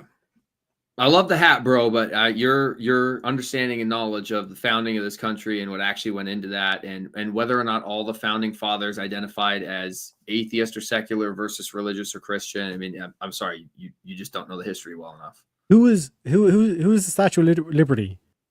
Who? Lady Who Liberty? is the Statue of Liberty? France. Yeah, I don't know who it is. Yeah, that's Prometheus. The Statue of Liberty is Prometheus. Yeah. Roll that blunt up a little bit more, bro. That's all I can say. That's all I can say. Chairman of the board with the Big 5. The solution to the birth rate decline isn't marriage. I just need a different lady to visit me every night while she's ovulating. I will carry the burden. Harry Ludwig again. Anytime Sarah would love to talk on Judaism, conspiracy, etc. Our debates here are all over the place in terms of topics. So Yeah, feel free. We did the Judaism-ish kind of topic. All right. I'm going to get to the rest of the super chats here in just a little bit, but the panel is waiting so kindly and patiently backstage. We're going to go ahead and kick it off and get over to the gauntlet. We're going to unleash the beast there. You gentlemen ready? Yeah. Yes. Yeah.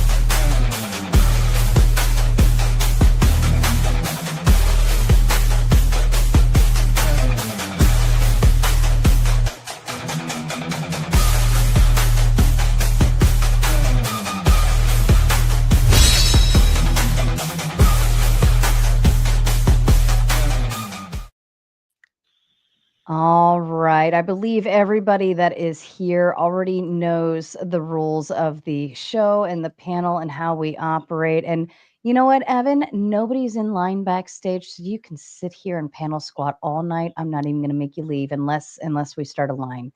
But Spicoli, you always are very short-lived here, so I'm going to go ahead and let you go. But again, Spicoli, no JJ, peen in the JJ kind of talk, please. I mean, although this whole conversation has been really weird already, but we don't need to weird it up anymore. Spicoli, to you. All right. Thanks for having me on, Sarah. Welcome to the Enterprise, gentlemen. Okay, so I think everybody misses the point. I didn't watch the whole thing, just part of it. I was doing other things like getting high. Bottom line is, should we fix marriage? Should we fix this? Let me explain what's happening right now. Until you fix the very, very, very low T levels in a lot of these young incels and simps, you're never going to have babies. These guys today, I mean, we've got like 30% of all dudes between 18 and 30. 30%, that's 1 out of 3, is basically either a virgin or hasn't had sex in the last year. And basically, the T levels of these guys are so low, the sex drives are so low that I could give these guys 10 wives, each of them. I could give these guys $1 million. Unless you get their T levels up, they're not going to be procreating with anything. I'm telling you, these guys, I mean, I've never heard of it where you got guys in their 20s and 30s where their T levels are like 300 or something. My T levels naturally at age over 60 is 717.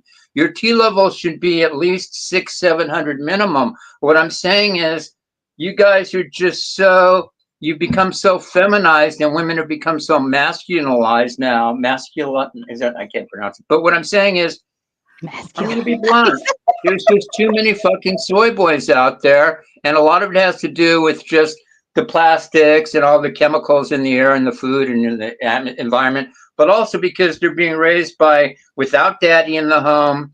And they're just being raised by single mommies. Then they go to school and they're being raised by these weird, purple-haired, activist-type, feminist, Nazi-type women. So, of course, these guys are going to be soy as fuck. And I'm going to, before I leave, I want to point out, if any of you just go to YouTube search and put in Vietnam War, news footage, you will see, it will pull up footage from the 60s of guys who are 18, 19 years old, okay? 18 and 19-year-old dudes with 50 caliber machine guns running around these guys. In other words, these guys are 18, 19, 20. They look like fucking Rambo. Now I got guys 30 years old who fucking are playing video games. It's just the soyification of America, the pussification of America. Until you get the T levels up on these fucking incels, it's just going to get worse and worse and worse. So 1 sec, Spicoli, are you saying your solution would be for America to go to war with China? What I'm saying is... Because that would increase the birth rates. We would need to fuel up the military and all this kind of stuff. So, like, your solution is... No, I'm not saying we need to get the T levels up. I'm not saying... I'm not a proponent of going to war. I was against the Vietnam War. Because that's the main reason... We got to get the T levels up. The T levels are... Wait. He levels but up. real quick, Sex drives are up. Guys don't have sex drives anymore. They're not interested in sex anymore, these dudes. When I was like 8, I was interested in sex my whole life. These guys are 18, 19. They're virgins. Wait, you've got women now that have higher body count. The average woman between 18 and 30 has a higher body count than the average male. There's something wrong with that. Spicoli, is it America? Sorry. Spicoli. So, like, fundamentally, though, real quick, like what you're saying is like in terms of like the war concept with Vietnam with the men, like that's what like that kind of like society. If you went to war with China, like, do you know what I mean? And like I said, like that would be a similar kind of thing what's going on in Israel, because that's why Israel's the outliers, because they're in perpetual war. Do you know what I mean? Like they're fighting for their lives. Do you know what I mean? So if you went to war with a superpower like China, then like that would solve as well. But to me, I think, you know, like that was another avenue I could have went down, but I went for Aphrodite. I made love in that war. You know so Tareyak and Mike. In Israel, they don't in Israel, since these guys are not soy, they're always fighting and shit. Like you said, they're on guard. You don't have the soy boys in Israel, so the birth rate is up. Only in this country do we have weak ass soy motherfuckers. I drive through McDonald's and the women look like men, and then the dudes look like fucking, I don't even know what they look like. They're soft as fuck. They're weak as fuck. They're soy as fuck. Okay. So real quick, Sarah, would you rather Aries or Aphrodite? War or love? All is fair in love and war. I'll take them all. You can't have one without the other. You can't hate somebody without having to love them first.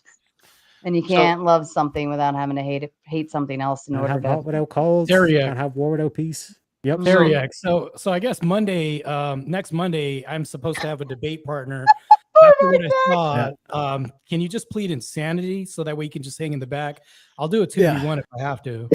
I was worried about this. I will be your debate Like partner. what I'm giving as an argument is not my worldview.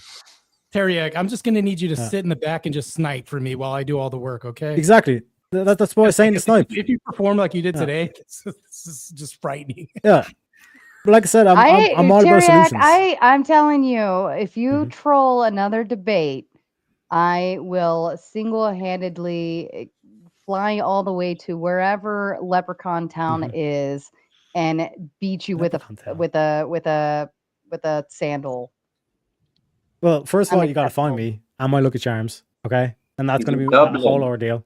That's number one. Second thing, I wasn't trolling. What I'm saying is like these DJs could start breaking out and having orgies and all this kind of stuff. Do you know what I mean? You don't know which way the turt's gonna fall. No, what I'm saying is like that's what like Lady Babylon is in the Christian faith. You know what I mean? Like that kind of concept of like these DJs start having like these like Aphrodite orgies. Like that is like another solution that's on the table for these DJs. But like I said, like I'd rather Zeus wins this war against Kronos. Just a poetic representation of Rome. Isn't that all it ever was? Yeah, and Rome was Venus. Venus was Aphrodite. Sitting on the seven-headed beast. The seven hills of Rome. Written in Ryan's in love. Who else has some heat to throw at Tareyak? I want this. Yeah, bring it on, boys. Bring it on. So Tareyak is here to sign up for the baby brothels. Sarah. Thanks, Sarah. Bye, guys. I gotta take a shower. You should insult Trump more. I like that. Love you. See you next round. Don't these baby making brothels, okay? Not baby brothels. Baby brothels is something different. So brothels are baby making brothels. Terry, oh, go ahead. Say it, Tareyak. They're after me, Lucky Charms. Wait. Where's your no, wait. Get your full little leprechaun avatar. Come on. Okay. They're after me, Lucky Charms. Put your back into it, man. No, seriously. Of all the trolling, do it. I'm gonna put on my suit. You know what I'm saying? Gotta look respectable. You know what I'm saying? Yeah, is that what you were saying? Oh goodness. Goodness. All right. Okay, I got a little bit of heat for Millennial Mike mostly. Tareyak, I didn't watch too much of this. To be honest. Yeah, Ryan wants the orgies. Yeah, I'm certainly not anti-orgy. I don't really care. I'm not, not like super into it myself, but it seems like a lot of work. But funny enough, I'm actually streaming right now on the topic of whether Democrats hate masculinity, and I thought this was a great moment to come in and talk about how Mike's whole take about banning no-fault divorce is like really proof of the real problem, which is that Republicans and conservatives, they don't trust men to be strong. They absolutely hate men, and they want to force women to stay in marriages, which is really pathetic, beta, very, very emasculating behavior, very soy. This is why I make liberal arguments, because otherwise they got Ryan. Like, yeah, they got this epic base. So anyway, and also, what did I say at the start of the debate? If you start fighting him on marriage, then he wins the debate. That's why I went crazy and Aphrodite with it. Do you know what I mean? I blew him out of the water. But you did. Well, yeah, had the listen, Tareyak. Well, he technically, had the affirmative. Tareyak, shut up. He had the affirmative. It was your job to dismantle everything he claimed. Okay, it's your job. It's not your job to come in with some ho-hum baby brothel, baby batter, bumblebee, whatever bullshit. Okay, it is your job to dismantle his claims that you well off predicted he was going to do it. You knew he was going to do it, and in that instance, all you had to do was just dismantle why it doesn't work. Well, no, I don't have to do an internal critique. An internal critique is often a winning move, but I don't have to do an internal critique. I can answer the question in a different way. Because Ryan, I can say we don't have to fix marriages. We can go to war. We can do the love thing. Do you know what I mean? So with your condition on, of Mark, marriage, before you being forced, mention me, that's a fallacy, because if you have a precondition and women inherently know that there's 3 outs for a divorce prior to getting into it, can you tell me how that's forced? Not to start. Well, I don't know. I wasn't actually finished. So I'm gonna finish what I was saying, and then I'll come back and engage with you. Like, this is arguing for this is a panel. Like women to stay forced. Yeah, I know, but I was finishing my statement before. Yeah, I mean, you're welcome to talk afterwards, or you can just, like, I can talk right in the middle of it for everyone by talking right in the middle of it. I'm gonna read. Rude Mud Crab in with the big 5. Unmarried birth rate is on an incline because marriage is on a decline. Marriage is not needed and has not affected the birth rate. This is a fantastic lead into my next point, what I was actually going to bring up, because if you actually give it, you know what, I was actually going to bring up something in my TED talk here today. That's cool. So if you care about the birth rate, then you would bring up, or you would talk about like paid leave, affordable childcare, and the stupid thing is, I agree with your position. Make family life more sustainable. You're just insufferable. And finally, I'll add one more thing, that if you're worried about kids, because Mike mentioned that kids are hurt by divorce and whatnot, but they're actually better off under divorced households than they are in a household full of resentment, right? There's plenty of research to back this up. There's absolutely plenty of research, and just think about it intuitively, right? Like, imagine that you're a child and you have a weak, pathetic like father leading the household who has to have the state force your mother to stay with him because he's such a pathetic loser. Like, just imagine having that as your masculine role model. That's absolutely disgusting and embarrassing. Yeah, go ahead. Yeah. Actually, before anybody interrupts, K2 Keep On Trucking sent the Cash App of Big 5 to send Meth Man to the back. Ryan, you got 5 backstage. We'll hold your argument. Okay. And then also Chef Dylan coming in with another 5. Whoever's got the notifications on, please shut them off. I hear them. For the grift, yes, thank you. The grift that keeps on grifting. And I set the goal this evening, and it's going to continue on for the baby making fund. We're just going to run with that as our goal this evening. And Robert with the big 5, marriage is done. I have great faith in AI to replace all relationships.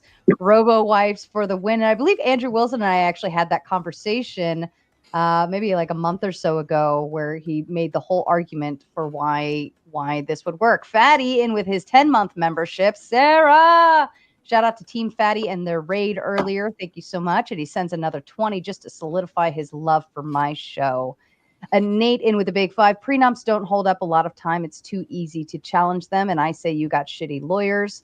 Yep. And Powder Dusty in with a big 10. She still has time to squeeze one more soul into this world if you act fast, Evan Lord. No, I'm not having any more babies. Baby making has been shut off. I do not want them. Go away. And Powder Dusty again with another 5. I've been telling Sarah that I'm back, but she doesn't believe me. I am Jesus. Where's your Pope, Pat Flo? I would over there. He's Aphrodite, but not Jesus. Aphrodite, but not Jesus. And I believe, Evan, your time is up. Harry Ludwig with the new membership. Congratulations and welcome aboard, my friend, to the Mater Club. And then Meth Man has another extra meth head on meth head violence. Okay, got an extra 5 back there. Okay, let's leave it to the new guy. Rob is on stage, and I want to give him the opportunity since he's not mic'd up like everyone else. It'll be easier to give him the starting point. Go ahead, Rob. All right, so a couple of things. One, marriage is just a piece of paper, really. It's a mentality that would need to change. Just forcing people to stay married doesn't change anything. The second part to that is you have to change it in every state because every state is different. That becomes very complicated. There are also many states that do not allow mutual consent divorce and make divorces very hard, and the birth rate is actually declining at a significant higher rate in those states. So first of all, to respond, marriage being a piece of paper, I would agree that's one of the fundamental ways in which marriage is broken and needs fixing, because it should not just be a piece of paper. When you actually look at the religious purpose behind marriage, it's not just a piece of paper. So that's my point for me. Thanks, Marte.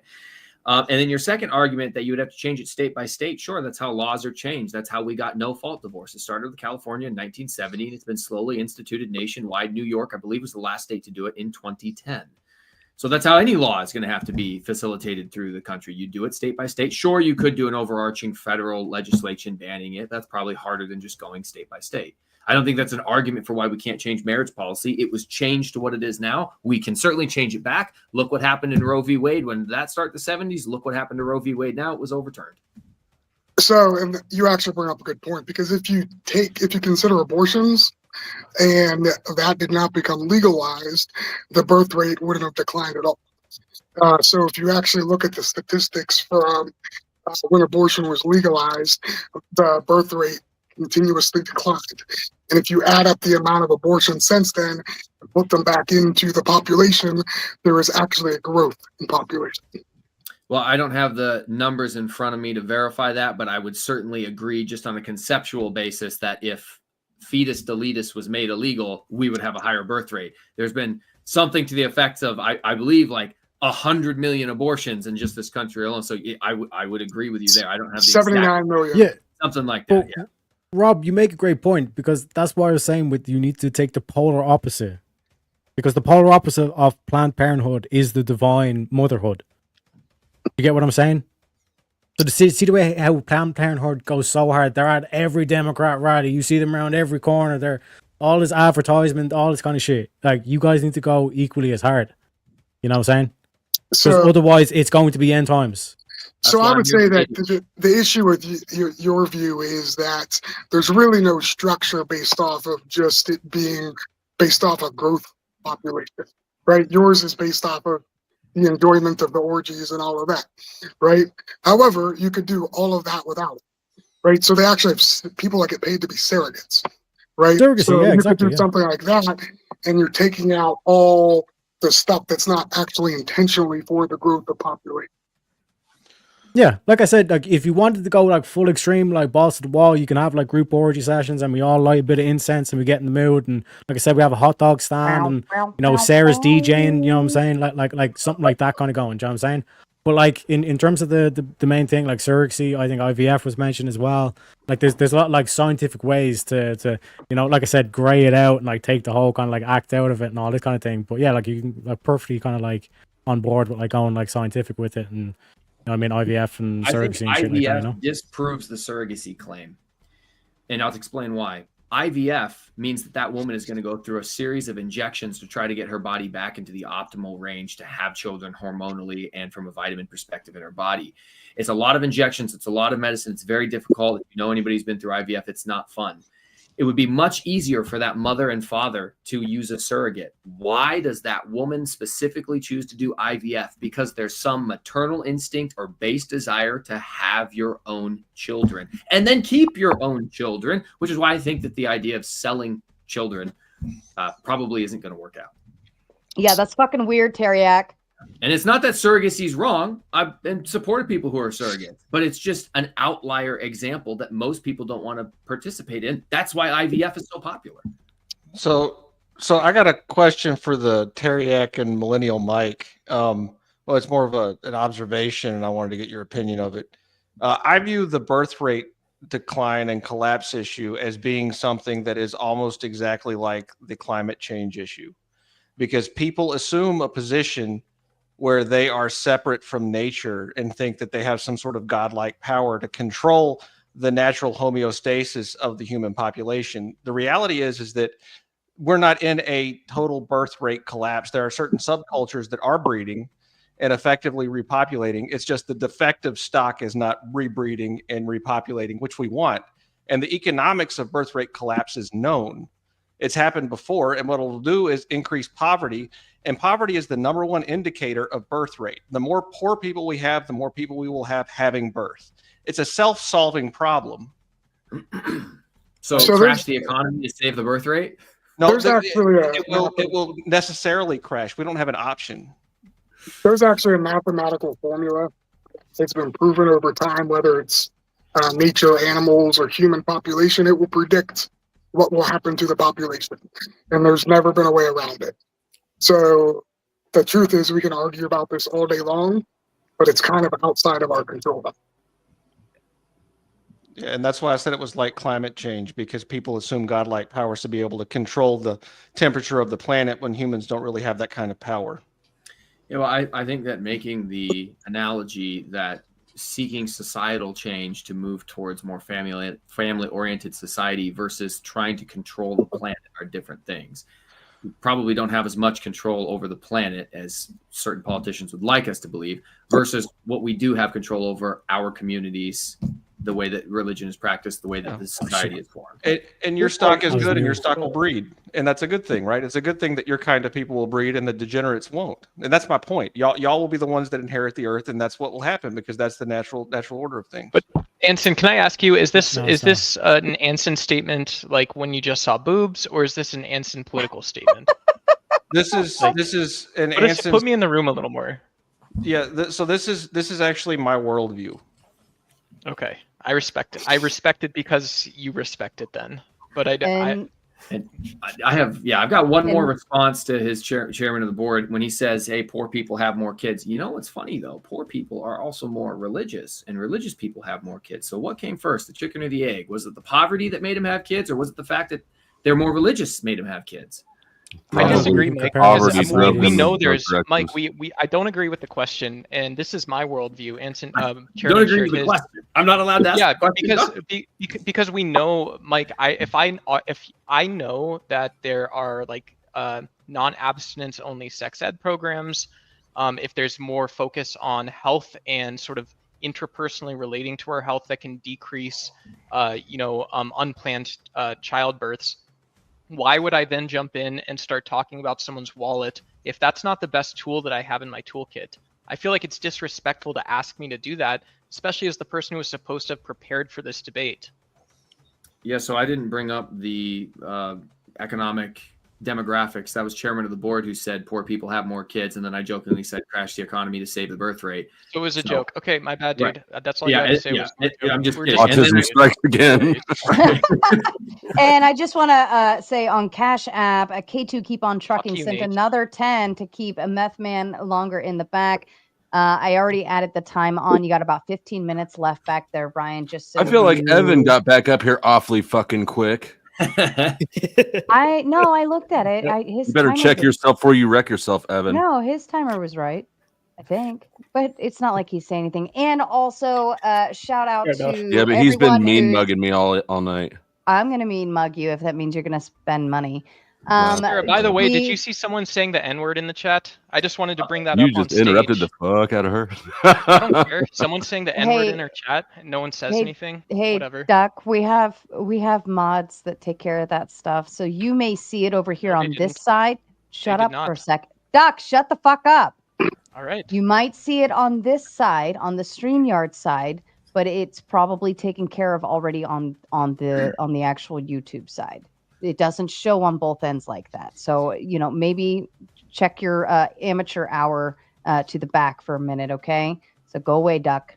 And then also, just so everybody knows, the gauntlet is officially open. I'm going to raid you guys over there in just a couple minutes. But if you want to get over there faster, same show, different channel. We're just moving the open panel over there. everybody on screen stays right where you're at. But everybody in the chat, start moving over to the gauntlet. You know the drill. All right, back to you guys. Hey, Rob, I'm just going to go ahead and bolster Millennial Mike's argument a little bit. I think that the state should work in symbiosis with religion. As far as marriage, I don't understand or see why any secularist should get married, because there's a great argument as to why they shouldn't. And I have a hard time not agreeing with them as far as religious states. I think that when you have a community that's communal, a support system of people that are supporting this, because you also have shame in the community and also more structure. Secularists should get married for the same reasons anybody who's religious would get married. I'm going to crush this argument.